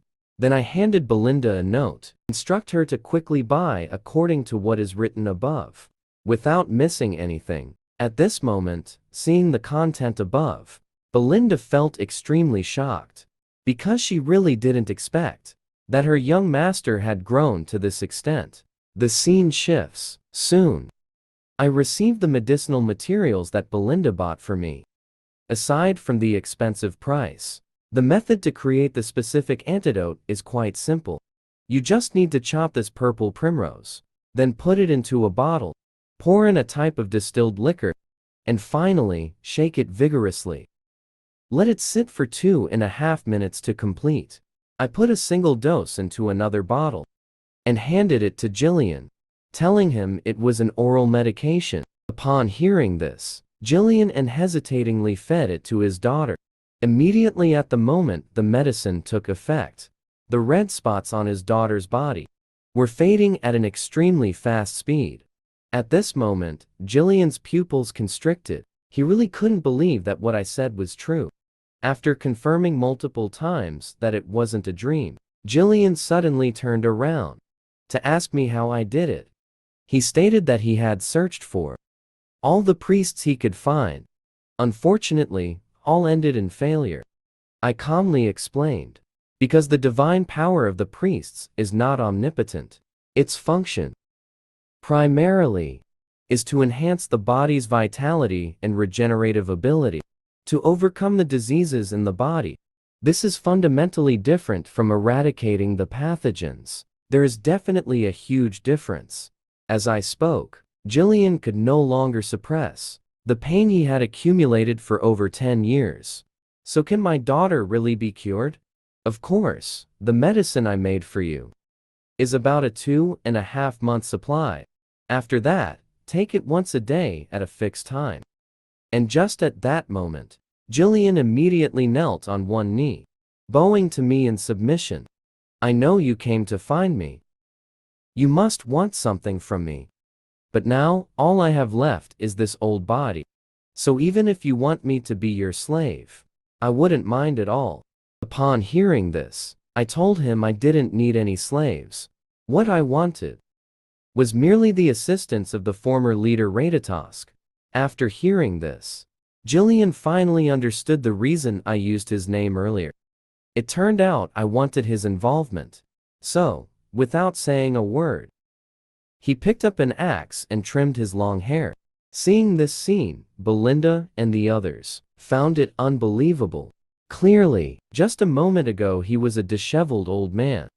And now, just standing in front of me, I could feel an invisible sense of pressure. But suddenly, Ghislain turned around and picked up a spear.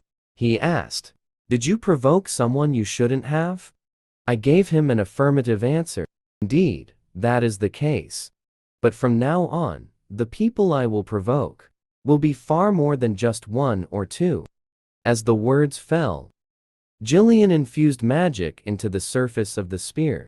He suddenly swung it hard, and the long hair rushed directly towards the small woods outside the house. The next moment, as Ghislain tied it behind him, the rope was forcefully twisted. A man dressed in a black cloak was pulled into the house by him. "Tell me, he sent you to find my master." Seeing that the other party refused to confess, Ghislain could only find the answer from me. Unfortunately, I also do not know the other party's background. But if I had to guess, it must be Amelia who sent him. Just as I was about to draw my sword to finish him off, I was stopped by Ghislain. He said this dirty work should be left to him. After it was done, Ghislain knelt down again in front of me. "From now on, my life is your life. You want me to die? I have no second thoughts. Then I'll leave it to you from now on. Ghislain, your involvement in my territory's reconstruction plan played a crucial role to make Belinda confused about why such a dangerous person would be brought under his wing. This man is the strongest mercenary leader on the continent, yet at the peak of his vitality, chose to abandon his brothers and disband his team. And this was all because his daughter suffered from an incurable disease, the most important treasure left to him by his wife in her lifetime. How could wealth and glory compare to that? Disbanding the team for Ghislain was to better save his daughter. But in the end, his daughter still could not overcome the illness, and he could not accept his daughter's death, chose to end his own life. I deeply regret my past self for not recognizing Ghislain sooner. Otherwise, I could not only have removed the illness from his daughter, but also have him help Perdium to prevent the tragic downfall. Now that I have lived again, after learning of Ghislain's news, I immediately sought him out, and according to the formula I researched in my past life, I cured his daughter's illness. In the end, I successfully brought him under my wing, making him my strongest support. At this moment, as Ghislain annihilated a scout from Amelia's assassination corps, the news quickly reached the opposing leader, just in time to his ears. He was very puzzled by this. According to the information given by Lord Burnif, with that useless young Master Perdium, the current situation was simply impossible to achieve. Could it be that Lord Burnif's information was incorrect? Upon hearing this, one of his subordinates quickly explained, "It is former leader Ghislain. He has already joined Perdium's ranks." Suddenly, the face of the timely rain changed drastically, and then he suddenly grabbed his subordinate's neck, demanding, "Are you sure every word you said is true?" The younger brother was being choked and struggled to breathe, but still managed to say the few words he saw with his own eyes, reluctantly said it out loud. Unexpectedly, the next second, timely rain revealed a wicked smile, muttering the name Ghislain. "You finally chose to show yourself, my good Captain Keon." Meanwhile, on the other side, with Ghislain stationed with us, rushing back to the main city, only Belinda seemed a bit unhappy. It turns out, because Ghislain insisted on taking his essential supplies, Belinda had to pay out of pocket for a cart. Clearly, he only needed an axe or a saber to fight. Why go through the trouble of bringing so many weapons? After hearing this, I told Belinda not to keep going on about it. Just right, I also needed to get a cart for Ghislain, so I let it go. Moreover, what we should be most concerned about now is the dangers we will face before we exit this canyon. At this moment, Belinda wanted to confirm something with me. That guy who was monitoring us not long ago should be sent by Miss Amelia, right? I gave an affirmative answer, only to receive a constipated expression from Belinda. He said he knew the background of that masked guy. The other team's members. Kill without blinking. Cody name Wildcat. But when I heard the last two words, I couldn't help but recall some memories from my past life. These guys are indeed ruthless. The dirty deeds they do are all criminal acts. However, there is one thing Belinda said that I didn't know. That is, Wildcat consists of mercenaries and some dark guilds. No? Are you sure your identity is just a maid? Belinda clearly resisted a bit and was hiding something. Please don't ask anymore. These are all things I heard before coming to Perdium. Alright, anyway, this enemy is quite tricky. That's for sure. I couldn't help but smile at this. This is nothing to worry about. You have to know that right now. We have the great General Ghislain stationed here. Little did I know, at the moment I finished speaking, the ground behind the carriage suddenly bulged up into two small mounds. What was even more unsettling was that those two small mounds were actually approaching the carriage at an alarming speed. On the other hand, Ghislain, who sensed the killing intent, immediately became alert. As expected, just as he predicted, beneath the mounds were indeed the members of the Wildcat assassination squad. He quickly drew out the military knife and axe from his back. It was just a casual strike. He just blocked the enemy's sneak attack. Then, he used his weapon to trap the opponent's weapon. With a strong twist, the enemy's arm was directly chopped off by him.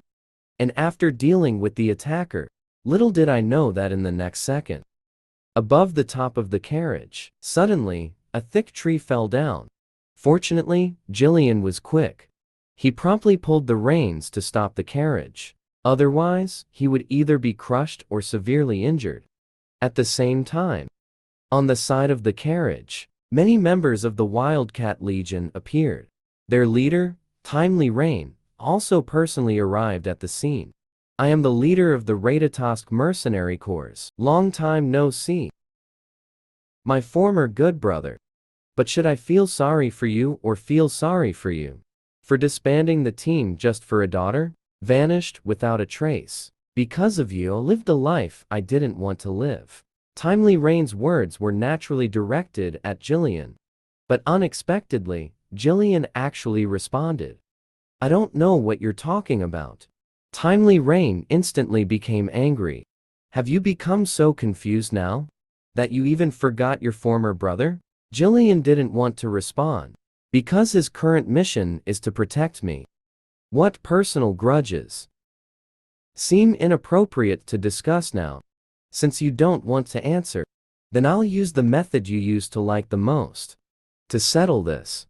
So Timely Rain immediately ordered all his subordinates, at all costs, to kill the evil person who has caused us pain for over a decade. Seeing that the opponent's formation was a bit large, I asked Ghislain if he needed my help. Ghislain refused without hesitation. Since the other side is now intentionally coming for me, I will personally resolve it. At this moment, Ghislain swung his battle axe. Easily, he instantly killed the 3 enemies charging at him. Then he calmly took out his dagger and looked to the side. With a downward slash, followed by an upward side swipe, again, easily taking out a few more. In contrast, Timely Rain, who witnessed this scene, was quite surprised. He never expected that this old guy's combat power was still as strong as ever. So he gave another order. Everyone began to attack in sync. Don't give them any time to breathe. But despite that, Ghislain still relied on his experience to come up with a countermeasure. He mounted his horse and started to create distance while fighting the opponent. Although the other side knew that attacking the horse's legs could stop Ghislain. Ghislain's battle axe seemed to be on a rampage. Every strike was precise and hit just right. But just as he was about to take out nearly half of the enemies, Timely Rain suddenly appeared above Ghislain's head, planning to take advantage of the gap for a surprise attack. Unexpectedly, Ghislain's killing intent was incredibly sharp. He easily blocked Timely Rain's sneak attack with his shield. At this moment, Timely Rain made a harsh statement. You ruined my life and dreams. Today, no matter what, I will make sure you have no place to be buried. As he finished speaking, Timely Rain pulled out 3 hidden weapons. His target was very clear. He aimed at the defenseless white horse. At the same time, he could seize the moment when Ghislain fell off the horse and kill him in one swift motion. However, Ghislain's reaction speed was monstrous. Once again, he disrupted Timely Rain's so-called perfect plan. Then, Ghislain solemnly spoke in front of him about his past, the life of the leader of Returned. I have long since put it behind me. Now, I have only one identity. That is, the loyal subordinate of young Master Perdium. In that case, you won't be able to live either. My mission is to kill young Master Perdium and everyone who followed him. He was once the leader of a mercenary group that dominated the continent. But in order to cure his daughter's terminal illness, he fell into ruin and became a disgrace. In my past life, after hearing about his strength and honor, I initially planned to establish a mercenary kingdom, laid the foundation. But in the end, I was still a step too late. He could not accept his daughter's death and personally buried his own life. Now that I have lived again, I not only created a special effect medicine, I saved Ghislain's daughter and made up for the regret of not being able to bring her under my command in my past life. And just as we set out on the journey back to the city of Perdium, we were ambushed by the Wildcat Assassination Corps. Without a doubt, This is definitely Amelia trying to prevent the secret from leaking. The trap set up. If it were me, I really wouldn't have the strength to fight back. But now I have Ghislain as my rock-solid support.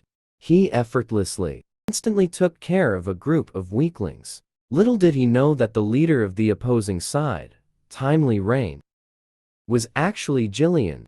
Once upon a time, a comrade who fought alongside him in life and death in Returned.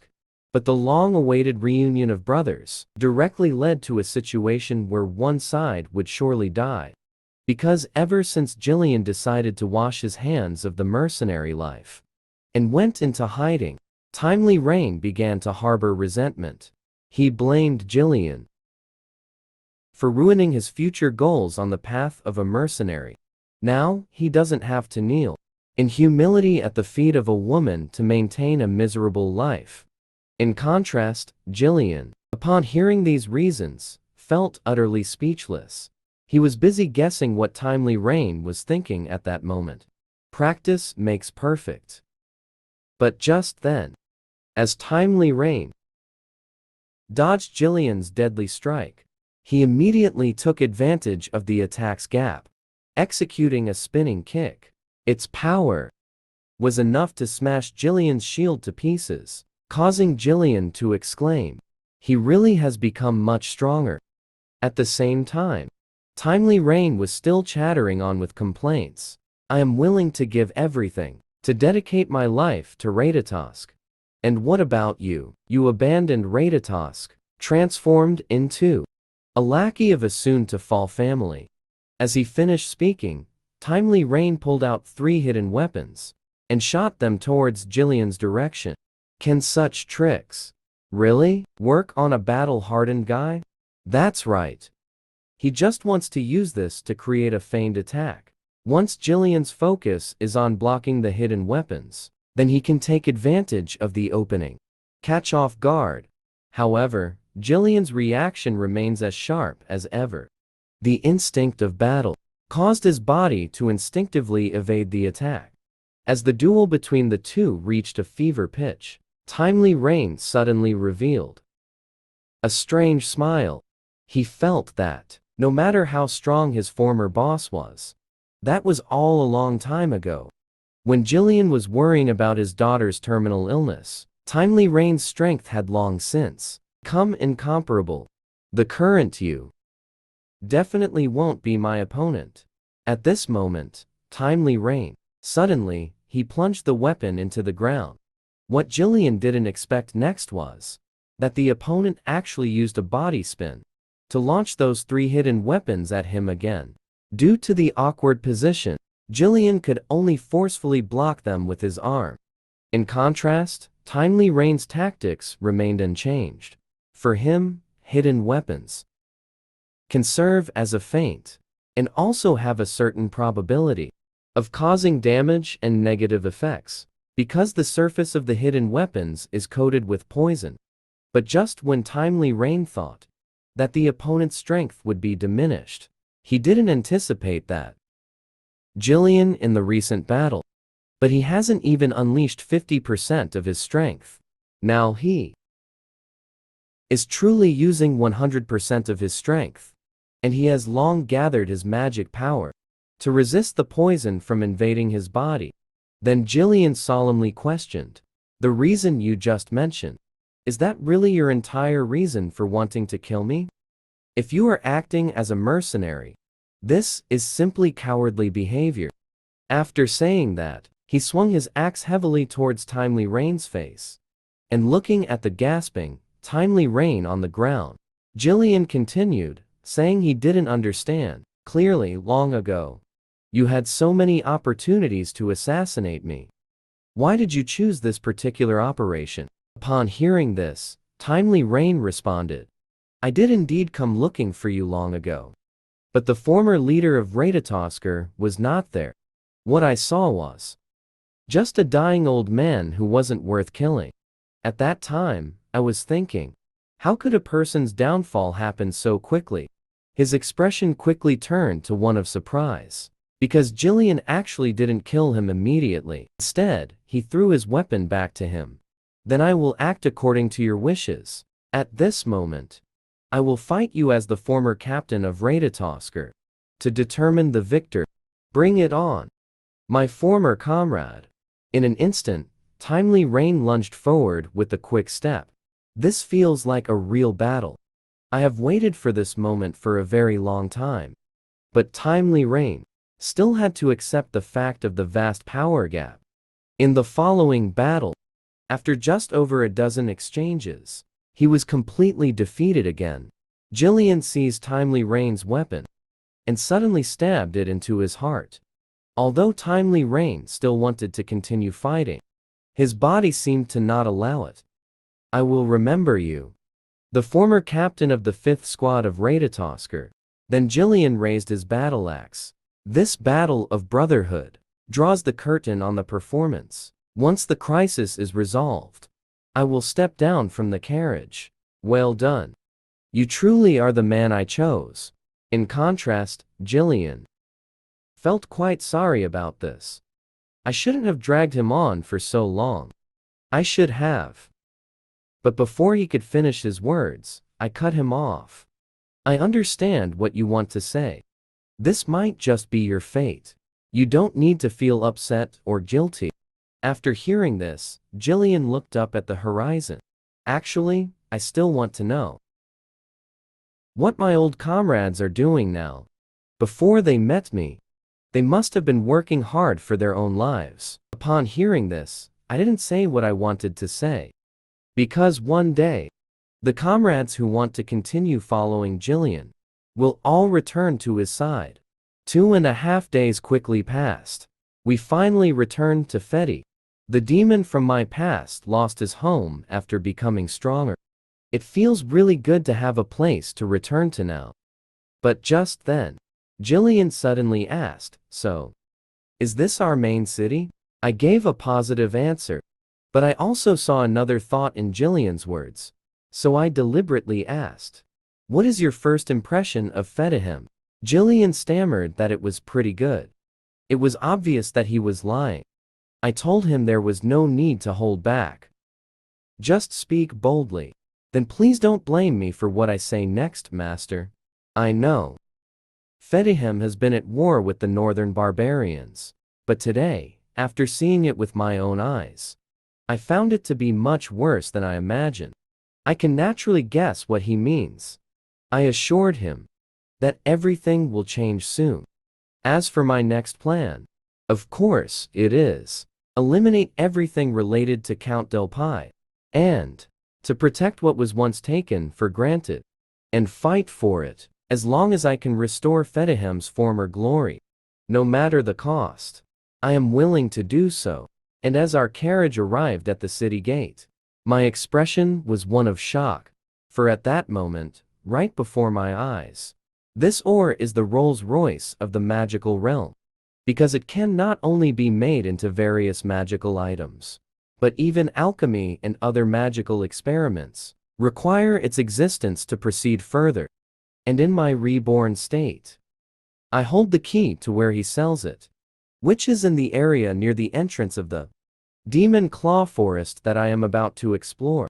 Time rewinds to the moment I saw my father returning from the front lines. Standing at the main city gate, we had no excessive demands. I was soon summoned by him to his office for a conversation. And here, I met my father's 3 capable aides, the leader of the Knights Order, Randolph, the treasurer, Albert, and the family steward, Maine. Seeing them again was just like before.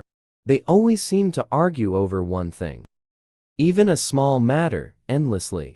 As for what they were arguing about, it was, of course, this time's decision for my father to temporarily withdraw troops from the front lines. Ultimately, it was because their support funds were insufficient, not enough to sustain the rampant invasion of monsters at the front. Previously, the support funds had always been provided by Count Leifert, but since they suddenly started conscripting soldiers and hoarding food supplies, their support for Fetihim has been decreasing. In a situation of helplessness, my father had no choice but to temporarily withdraw from the front. Meanwhile, I could vaguely sense the unbearable responsibility and fatigue on my father's shoulders. Although I have hated his rigid and strict demeanor since I was young. But in my past life, after experiencing decades of mercenary life, I gradually accepted and understood the world of adults.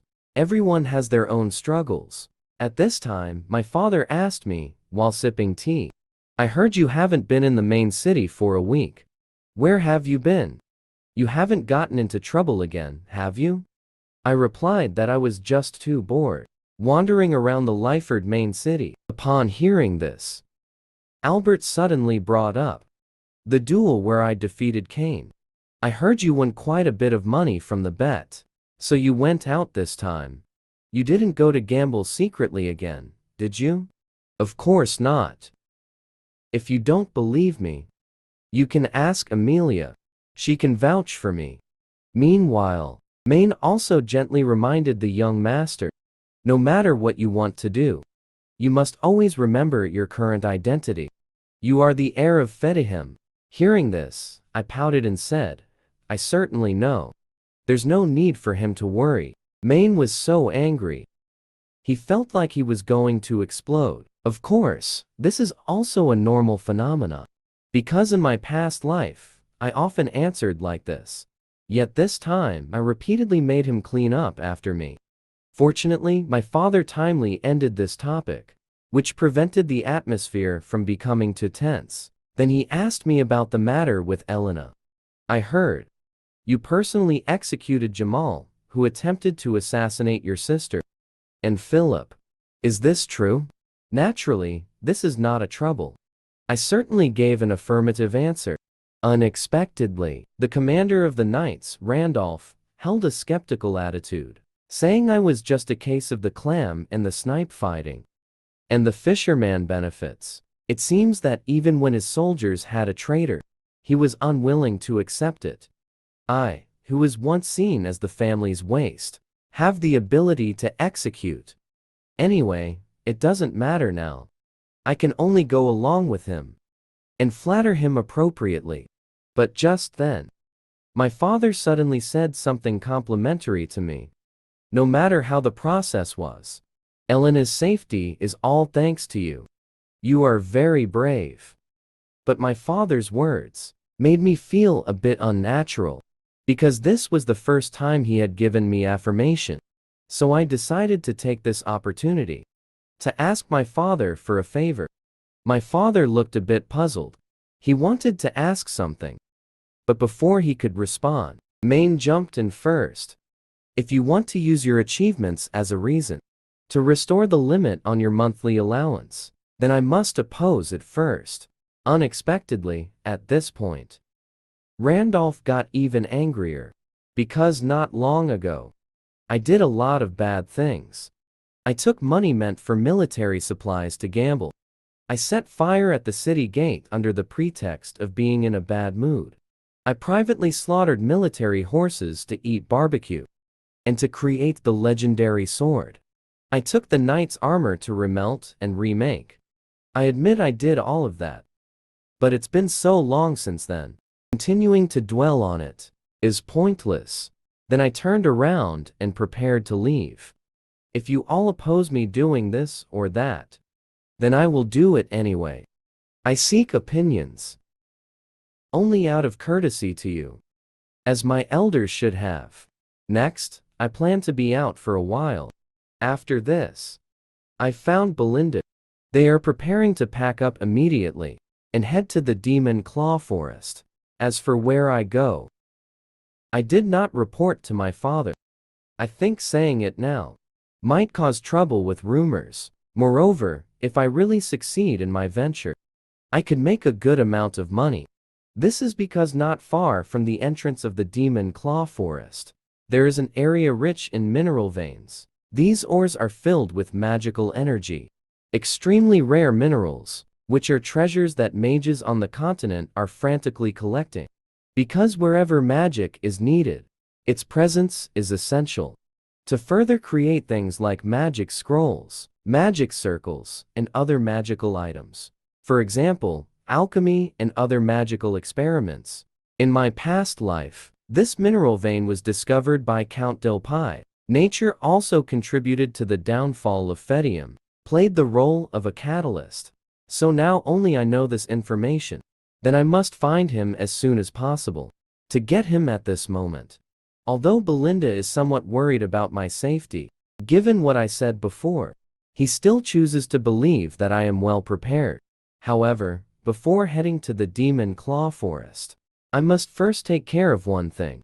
That is to recruit about 200 mercenaries as combat support. But Ghislain feels this is not quite appropriate. He naturally knows mercenaries best. If too many are recruited, it may be difficult to control their behavior. In serious cases, they might even try to devour their employer. Hearing my dismissive change of topic, I remember there is a small mercenary group in the north. Right? Their strength seems to be quite good. Ghislain gave an affirmative answer. But he said that those guys are like mad dogs. If the terms are not agreed upon, the employer is usually torn apart on the spot. Upon hearing this, I couldn't help but grin. Then I still have you, Ghislain, this great mountain, right? The scene shifts. Soon, Ghislain and I arrived at the landmark where the mercenary group resides. Their troop is called Kaibaros. Meanwhile, the lookout at the entrance also noticed us. And seeing my uniform, it was highly likely that I was a young master of some family.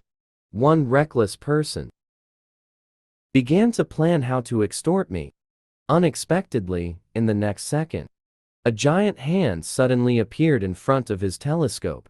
Immediately, Ghislain was seen tightly gripping his face. Then, to give the mercenaries present a warning, Ghislain directly threw him out forcefully. As expected, Ghislain was soon surrounded by them.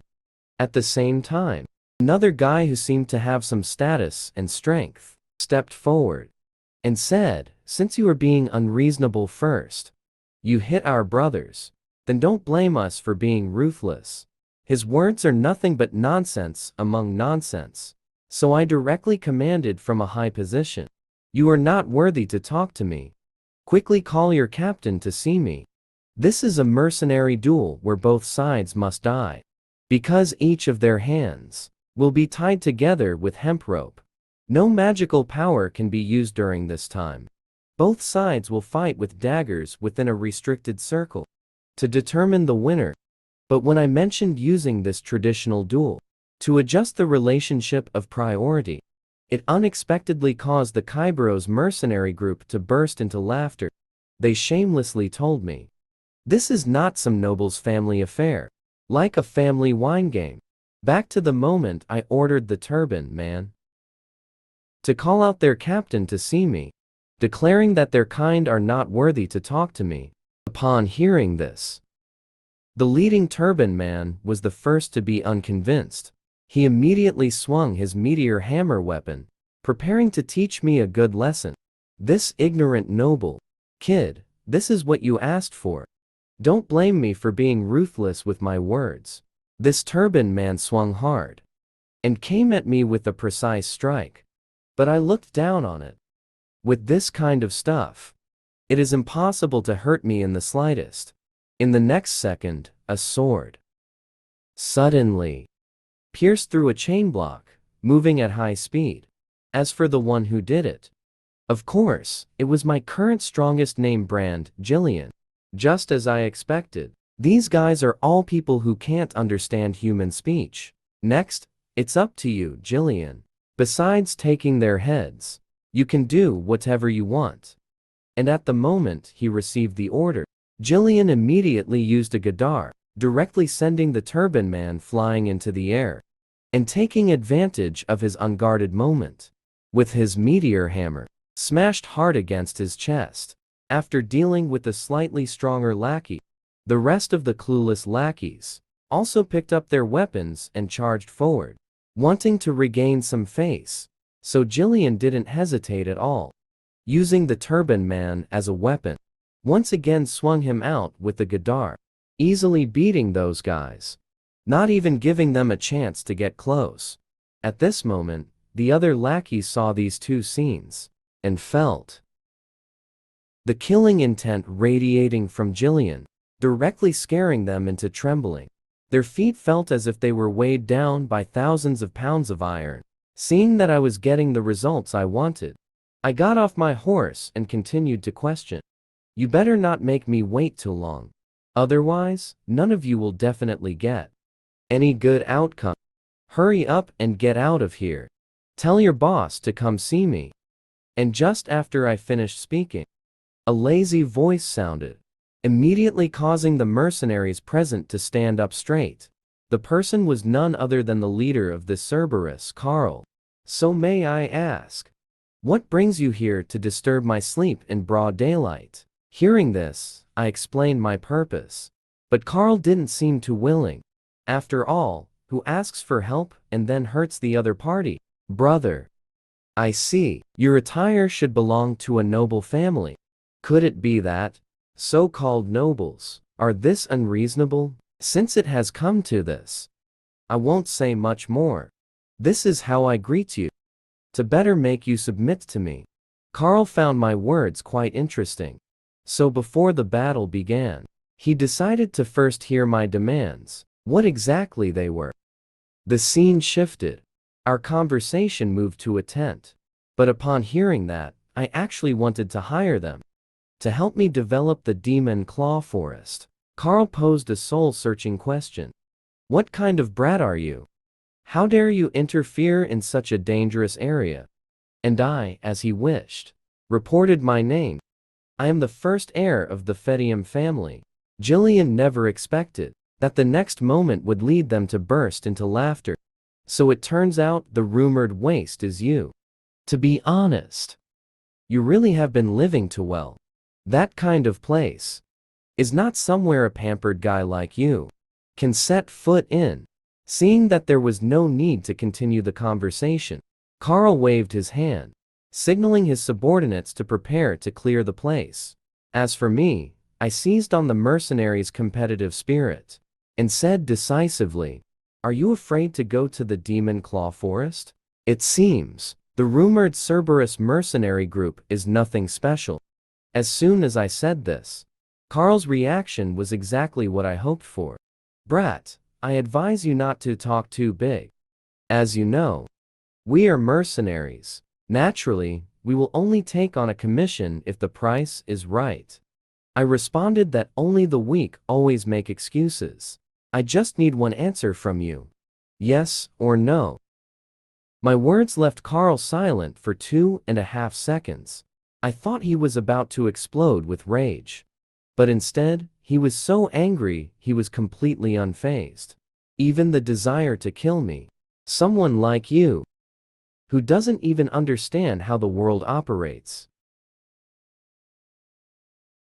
Killing you would be a waste of my precious time. Next, you just need to compensate for the damages caused. And you can leave here safely. At this point, I had no choice but to use my last trump card. Since we can't reach an agreement, I will challenge you for no reason. As soon as I said this, Ghislain and the others present were shocked. So Carl asked seriously, "Do you know what this means?" Of course. This is a traditional mercenary duel that has been passed down through the ages. One hand of each side will be tied together with hemp rope. And without using magic power, they will duel with daggers within a limited circle. Under normal circumstances, neither side will gain any advantage. It is even possible for both to fall in the duel. Next, I raised the stakes. The losing side must unconditionally obey the winner's commands. So, how do you feel about this, Your Excellency? At this moment, the Ghislain people behind me were stunned. As a former mercenary leader, he naturally understands the brutality of this duel. And in the profit-driven worldview of mercenaries, once a challenge is issued, there is basically no possibility of refusal. Then, Carl suddenly revealed a strange smile. "If you think I will really lose, then you can really go back to the drawing board." After this, my duel with Carl began. The rules are as mentioned earlier. At the same time, those present were all shouting for Carl's victory. Only Ghislain appeared somewhat worried. He regretted not stopping it in time earlier, or having himself take on this duel. At this moment, Carl suddenly said mockingly, "I'm not holding back anymore. In terms of experience, I have a record of 5 consecutive wins, so I'll be the good guy and let you strike first." After saying this, he deliberately pulled me a bit, wanting to show me how strong he was. So I followed his lead. Then, I disdainfully retorted, "What does 5 wins mean? I have a record of over 100 consecutive wins. I was just using the simplest mercenary technique." The space actually scared the leader of a mercenary group so much that his pupils shrank. It's just that he felt, this is not the kind of strength a novice should possess. It turns out, right after I issued a pointless challenge to Carl, before the duel began, he was proudly showing off his glorious achievements to me. I have a record of 5 consecutive wins. Listening to his words, I also disdainfully responded immediately, "What does 5 wins mean? In my hands, I hold nearly 200 consecutive wins." At this moment, Carl, who was thinking of letting me strike first, also cancelled that thought. Without saying a word, he raised his dagger and stabbed at my head. In contrast, I did not back down and followed his example. I used the same move, and in the next second, we both shook our heads in the same way, easily dodging each other's attacks. Then we surprisingly predicted each other's moves, using the same side swing in the connection of the previous move. Seeing that the regular attack had no obvious advantage, Carl immediately yanked with his left hand, trying to disrupt my center of gravity, and then take the opportunity to stab again. Little did he know, his scheme had long been seen through by me. So I executed a counter move without affecting my left wrist, blocking it with a backhand. Watching Carl use a penetrating strike, I quickly crouched and dodged to the side. At the same time, Carl seemed to feel my attack posed no threat to him, so he thought of using the power from his lower body to quickly end the fight. At this moment, his left foot suddenly gathered strength and kicked towards me. I have to say, this move did catch me a bit off guard. In a moment of urgency, I used the hardest part of my bones to forcefully block it. But the sensation after blocking was quite unpleasant. At this time, Carl suddenly said to me that among the whole group, there are very few brothers who can take my move. Your strength indeed exceeded my expectations. But if you really are a strong person with over 100 consecutive wins, then hurry up and show your true strength. And let's settle this once and for all. Seeing his boss, Carl, holding an absolute leading advantage, the onlooking soldiers around, he also didn't forget to make a mocking taunt. With your kind of strength, you have the nerve to shout here. This is what you call an arrogant noble who doesn't know the heights of heaven and the depths of the earth. The price to be paid. Suddenly, Ghislain's additional killing intent glance, in an instant, silenced that group of soldiers one after another. At the same time, Ghislain also felt that something was wrong. From the current situation analysis, this is definitely a rather unfavorable duel for me. Because in the rules, both sides must compete within a limited circle. If either side steps out of the circle first, it means that they are the losing side. Although Ghislain trusts his master very much, his weight disadvantage will be infinitely magnified by the rules. Ghislain's analysis is naturally correct, but what he doesn't know is my once renowned identity. Moreover, the weight difference will definitely not play a key role in winning. At this moment, Ghislain is also preparing to make a decision that goes against his honor. If it is said that, the moment his master's life is threatened, at that time, he would definitely strike to take the opponent's head. Meanwhile, Karl on the field has clearly been in a state of advantage, as he used a shoulder throw on me. I lacked my way of resolving it in his subsequent attack, and the result was as I expected. I accurately kicked Karl's dagger and flipped up into the air. Little did I know that at the moment I landed, an unexpected thing indeed happened. Because just now, when I forcibly blocked Karl's kick, I felt a bone-crushing sensation in my calf. It seems that without the protection of magic, even if the defense is successful, the burden caused will continue to accumulate and reach a limit state. In contrast, Karl, seeing the change in my expression, also mockingly laughed. Your complexion doesn't seem too good. Could it be that just at this level, you are already getting nervous? But actually, in Karl's inner monologue, there is another perspective. Although he thinks that I have been pitifully dodging around like a mouse, but I am the most formidable one among the 5 opponents. I am facing him. I am the one with the most determination.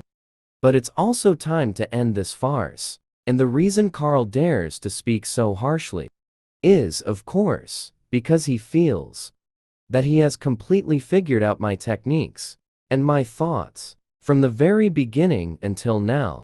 He thinks I only dodge during the gaps in his attacks, making evasive moves, and then counterattacking.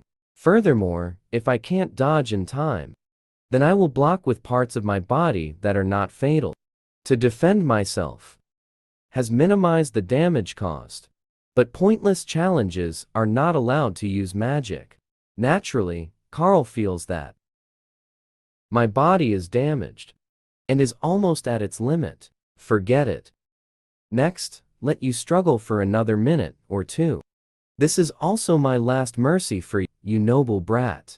As the duel reaches a heated stage, the threat level displayed by Karl has significantly increased. Little do they know, this is exactly what I wanted. And in another clash with Karl, my calf, clearly unable to take his moves, the fractures in the bones have noticeably increased. On the contrary, Karl has also seen my chances. He said, if I'm not mistaken, this is already your maximum limit. Then next, I will make you lose completely and utterly convinced. Even your life will be convinced. Seeing this situation, the soldiers are eagerly anticipating the appearance of blood. As for Ghislain, he immediately pulled out his eating utensil, preparing to rescue his master, ready for the impending crisis. Unexpectedly, his worries were completely unnecessary, because I have already secured victory in this duel. As I dodged Karl's penetrating attack once again, he immediately felt it was unbelievable. The technique before him was something he had never seen. This is actually quite reasonable. After all, this is all something I developed on my own. It's like stacking buff techniques. I am in a completely relaxed state, releasing all my strength. Achieved the evasion effect. At the same time, I seized the opportunity in Karl's confusion and began to twist around him as the center point. And I also left a serious injury on Karl's body with a dagger, right under everyone's noses. In contrast, Karl, seeing that he was actually hit, also started to become somewhat flustered. This led to his subsequent attacks becoming purely destructive without any intelligence. Not only did I easily evade them, but I also continued to inflict wounds on him. At this moment, the advantage that should have belonged solely to Karl began to sharply tilt towards my side. This left Ghislain dumbfounded. It was the first time he witnessed such a terrifying side of his master. At the same time, Karl was completely thrown off his rhythm. His attacks even lost the most basic lethality. After being successfully hit by my shot, Karl's head experienced half a second of dizziness. So I pressed the attack, targeting his throat and the top of his head, continuously delivering strikes. In his dazed state, Karl completely lost his ability to resist, but to ensure he could assist me later, this next strike I did not attack his dominant hand. Only Karl still had no awareness of his current situation, was still using the techniques I had thoroughly analyzed. In a desperate struggle, suddenly Ghislain finally saw the clues. It turns out the master was cleverly utilizing his understanding of muscle exertion. When everyone exerts force, it brings a moment of temporary stiffness to the body. In other words, while gaining strength, some flexibility will be lost. The master does not confront Karl's momentum directly, in order to relax his whole body within a safe range, to impose a greater burden on the opponent, so that his body loses even more flexibility. Although it is shocking, I have to say, the master does this. It can indeed completely overcome the disadvantages brought by weight. At this moment, looking at Karl, gasping for breath, I deliberately said, "Some people, when facing a crisis, often get occupied by the so-called desire to win or lose, which disrupts their thinking and leads them to break the rules." As for Karl's words, they made me admire him even more. My position as the captain was naturally granted after being recognized. If I were to violate even this small rule, wouldn't I be letting down the expectations of my brothers? I admit that under the current situation, continuing a direct confrontation is not in my favor. But to let you have the victory, that is absolutely not allowed. As I finished speaking, I saw Karl, regardless of the extent to which his shoulder could twist, forcefully executed a shoulder throw on me. After all, he certainly knows that the rules have another explanation. If either side steps out of the ring first, it means they are the losing side. But just when Karl thought his scheme was about to succeed, he was unaware that I had executed an even more outrageous move. I forcefully pressed the back of the knife against my wrist to achieve a rotational effect with my body, and I also used the impact generated by the rotation to deliver a sudden kick to Karl's groin. But that wasn't the end. I continued to pull hard, causing Karl to lose his balance. While he couldn't counterattack, I flipped over to his upper body. In the end, under my series of techniques, Karl was sent out of the ring by me. So this pointless challenge, you lost. If you are willing to gamble, you must accept defeat. For the rest of your life, you will be my subordinate. At this moment, Karl suddenly questioned who I really was. In my understanding, there is absolutely no one in the Perdium family with this kind of strength. I did not respond to this, but instead, I forcefully pulled him back up. As for the reason, it was obviously because his awareness in answering was insufficient. In the time that followed, I'm going to start educating the new recruits. With love. However, just a glance from an old man made a group of decisive mercenaries tremble in fear. It's all because of who he once was. Is the strongest mercenary leader on the continent. Although he no longer holds that position, just the dominance he exudes by standing is enough to showcase his entire peak state. Time goes back to the moment I won against Karl in the fearless challenge. But he has no awareness of being a loser at all. Instead, he started to question who I really was. In his impression, the Perdium family absolutely does not exist, the kind of powerful character that I am. I did not respond verbally to this at all. All I knew was, next, I must give this new recruit a lesson in love.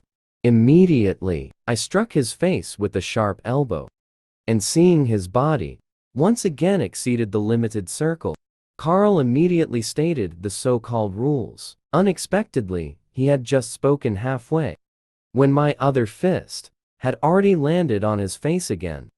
I didn't expect that the dignified leader of Khyberos would also have a day of caring about the rules. Rules are limited to games, and do not exist on the battlefield of life and death.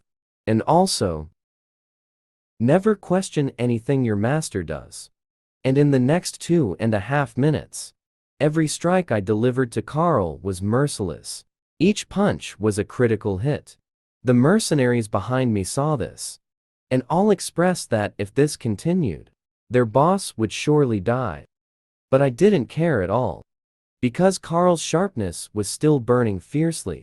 I must beat him until he only faces me, his master, till it is extinguished. Just then, Karl suddenly shouted to his subordinates, "Are you guys hoping I die too slowly? Hurry up and charge at me. Kill him." Upon hearing this group of guys finally revealed their true nature. This is their territory. They don't have to care about any laws. Just do it, and it's done. Little did they know, the next second, the appearance of an axe instantly made this group of guys who were seeking death hit the brakes hard. Some were even so scared they lost control of their bladders.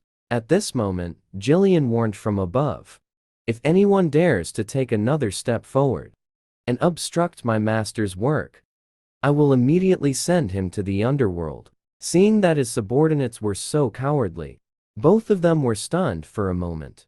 Moreover, in his perception, nobles are nothing but pitiful cowards. As long as he shows a hint of authority, making them feel afraid, the other party will immediately act submissively. Even the money used for business is at his beck and call. Nobles wouldn't dare to show any signs of defiance. Therefore, Karl earned the title of a mad dog. His power and influence gradually grew larger, but he just couldn't understand why. Today's self not only lost for the first time in a pointless challenge, but even the one I lost to was a noble brat I looked down upon the most. And seeing that Karl had been beaten to the point of losing his senses, I waved my hand and ordered, "If you don't want your boss to die, hurry and bring me a tourniquet and water." The mercenaries, upon hearing this, stood up solemnly, accepting the order. At the same time, their performance was exactly the result I wanted. In contrast, Ghislain, at this moment, understood my intention. In the world of mercenaries, fists often hold a higher position than the law. So the master wanted to use the most direct method, to deeply imprint authority in their minds, to tell them who the true leader is. The scene shifts as I hand it to Karl. Regarding the agreement to submit to me, I sternly ordered him to hurry and sign with his seal. Upon hearing this, Karl was still somewhat unconvinced, but he obediently did as I said, and went to do it. It was just that there was a bit of an accident when he submitted it. As expected, dogs are just no good. They can't change their habit of eating shit. His actions and tone still had the demeanor of an old aristocrat, so I had no choice but to give him the most direct glare again. "It seems you haven't learned your lesson yet. How about we go out and fight for a while again?" In an instant, Karl's muscle memory prompted him to lower his stance. Now, his identity, but just a small subordinate of the aristocracy. Otherwise, my hand suddenly grabbed Karl's arm. This really startled him, fearing that he had just said something wrong again. Unexpectedly, actually wanted to say something sweet to him. "From now on, we are family," wishing us a pleasant cooperation. Time flies. Soon, 2.5 weeks passed. At this time, in a place on the outskirts, there was a mercenary group, waiting for their soon-to-arrive noble employer. And their lazy and disdainful tone was just like an untamed Cerberus, as if carved from the same mold. Just then, a big guy with well-developed muscles stepped forward and shouted, "Don't we need a representative to deal with our employer?" It's obvious from his literal meaning. This mercenary group doesn't even have a leader. The muscular man's name is Gordon, but his desire to be the boss seemed to annoy the others a bit. After all, there had been a few precedents among them, that every time they dealt with someone, it ended up ruining the business that came to them. To convince them, Gordon directly took out a stack of money bags and promised that until I succeed, this money will serve as my guarantee to you. Let me be the spokesperson. There will definitely be no problem. Seeing the money, their eyes lit up, and they instantly changed their attitude, all agreeing to let Gordon temporarily be the leader of the team. Meanwhile, someone suddenly reported from behind. Not far ahead, a noble young man on horseback appeared. Seeing this, they turned to look. If I'm not mistaken, his appearance completely matches the guy who was supposed to hire us. In contrast, Gordon eagerly waved his hand, signaling, "Next, you just wait for the good show to unfold. I will give this arrogant young man a severe lesson." Just as his harsh words were spoken, the next second his pupils instantly constricted, because the noble young man in front was not alone, but followed by a large group of people. That's right, the one who came to find them was me.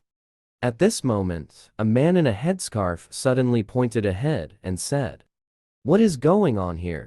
The notorious Cerberus mercenary group.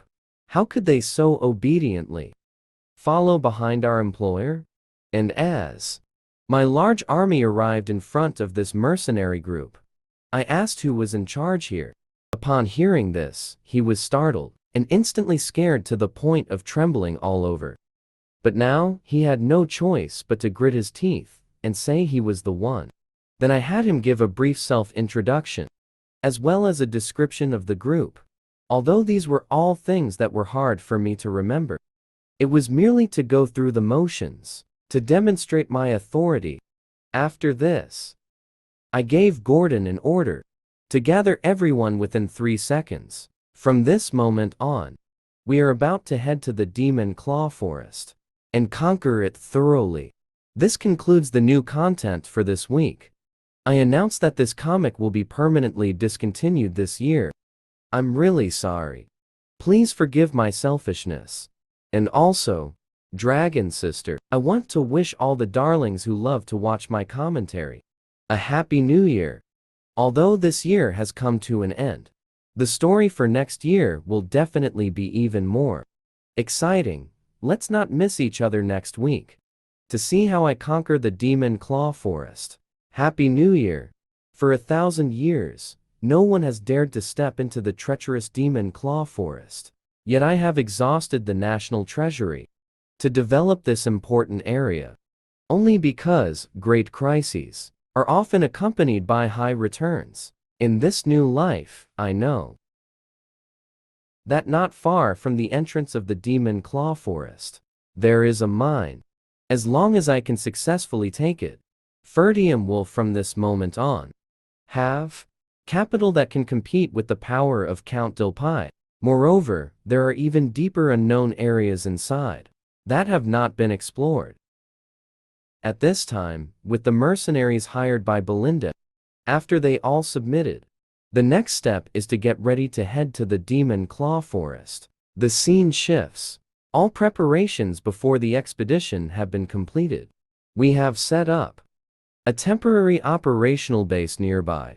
The allocation of supplies has been arranged properly. Lastly, and most importantly, in terms of manpower, there is also a sufficient number. Through Belinda has hired 148 mercenaries from the agency. The Kaibaros mercenary group has 41 members. Adding us 3, we have a total of 192 members. However, before we set off, I still confirmed one thing with Belinda. How is the situation on the Gaubin side? He is the commander responsible for this area. Belinda responded to this by saying, I originally thought he would decisively oppose it. But to my surprise, he said unusually, if help is needed, he will immediately bring troops to assist. It seems everything is progressing quite smoothly. As for what to do next, of course, it is to officially advance, to develop this fragrant Demon Claw Forest. I shouldn't need to say much about this now. Everyone is well aware of its danger level, the various unknown dangers of monsters, and anything beyond imagination will appear before us. However, after the words were spoken, the mood of some mercenaries changed. The reason is that Belinda did not clearly state when hiring them that it was to develop the Demon Claw Forest, leading them to think It was just a simple development of an ordinary forest. This indeed caught me by surprise, and even left me somewhat speechless. In contrast, Belinda saw this, and fiercely warned. The Demon Claw Forest is not just an ordinary forest. We're all grown men here, and still hesitating here. This is a question that even a 3-year-old wouldn't consider. But even so, they still cannot accept such a forced explanation. The only way to stabilize their emotions is, there is only one, which is to increase the pay. As long as the development task can be completed smoothly, I will give you 3 times the original reward. Unexpectedly, before the mercenaries showed any reaction, Belinda was the first to express her absolute disagreement. Because all the funds from the previous team have already been spent on today's preparations, but I deliberately changed the subject on this matter. After all, doing so, their morale can reignite. Moreover, I understand the nature of mercenaries better than anyone. Anyway, by then, we'll dig up all the magical crystals from that mine and use the converted money to pay the hiring fees. It will only be a drop in the bucket. Belinda, you haven't forgotten our agreement, have you? Hearing this, Belinda let out a deep sigh. I remember. Of course I remember. I could never forget, even if I died. No matter what. You just need to unconditionally trust you, young master. Since Carl doesn't know about the mine, he naturally finds my decision very puzzling. In response, Ghislain provided an explanation. It's best not to underestimate our master. And also, don't forget that you are his defeated subordinate. And so, I took less than 2.5 weeks. The team that was formed began to get busy at the entrance of the Demon Claw Forest. And after dealing with some trees that blocked the sunlight, the surrounding environment was also much brighter under the light. However, this wood is also part of the resources. So I ordered to transport the cut wood back to the base camp and to uproot the tree roots from the stumps to prevent the road we built from reverting back to its original state in the future. But speaking of which, after personally coming to this Demon Claw Forest, I realized its area is surprisingly large. I'm afraid, just from what Count Delper wrote about his journal, it is impossible to know. But even so, one day, I will eliminate all the dangers that exist here completely and convert all the resources obtained into the treasury capital of Perdium to prevent the second downfall of Perdium. However, the task I have given them for now is simply to find that vein of ore to complete it. In contrast, Carl was astonished to see me involved in the roadwork. It's unbelievable that I, the employer, still have to step in personally. As for others, many people also share this view, but their progress is relatively fast, and they all feel that I must be doing this to show off my noble qualities, and conclude that I will soon find an excuse to leave and slack off, which made Belinda furious. She immediately scolded them not to talk nonsense and to get back to work quickly. Otherwise, they shouldn't blame me for being merciless and deducting their wages. After this, Belinda found me and informed me of everything that had just happened. She felt that as the employer I shouldn't have to do such rough work. To this, I responded that it was unimportant. The reason I wanted to join in was just to finish quickly, because staying here too long is truly more harmful than beneficial. Once I said this, Belinda pouted and murmured to herself, as if, "You understand everything that will happen in the future." Hearing this, I was speechless. Of course, I understand. I just find it hard to say it directly. All right. And seeing me seemingly flirting over here, Carl couldn't help but say a few words. I really envy him for having a woman to worry about him. Unlike us, who are only fit to be treated like dogs and used at will, even stepping one foot into hell. We still have to work hard. Unexpectedly, as soon as Carl finished speaking, he was met with Ghislain's merciless hammer. In that instant, Carl was infuriated. Decided to have a pointless challenge with Ghislain. After the expansion is over, regardless of the outcome. At that moment, I realized a very serious problem. Although everything has been going quite smoothly so far, but nothing happened. It always leaves people feeling inexplicably uneasy. But thanks to my past life, the journal recorded by Count Del Pay, both the locations of resources and the ecological conditions of the monsters are clearly written down. Let me be fully prepared in many ways. For example, these hundreds of lanterns, even if they are ridiculously expensive. But soon they will serve their purpose. At this moment, as we delve deeper from the entrance, the surrounding environment gradually became eerie. The only thing that remains the same is that no danger has appeared. Some mercenaries even feel that this demon claw forest is nothing special, concluding that the predecessors were just trying to scare us and made up some lies. But little do they know that their so-called peace is filled with hidden, terrifying killing intent. Suddenly, Gordon discovered the path ahead was blocked by a super huge tree, is indirectly asking me for a solution. To this, I quickly ordered him not to shout and to slowly walk back to the team. Otherwise, standing there could lead to death. Gordon felt a bit flustered upon hearing this. This also caused him to accidentally hit the wood on his shoulder against the giant tree in front of him.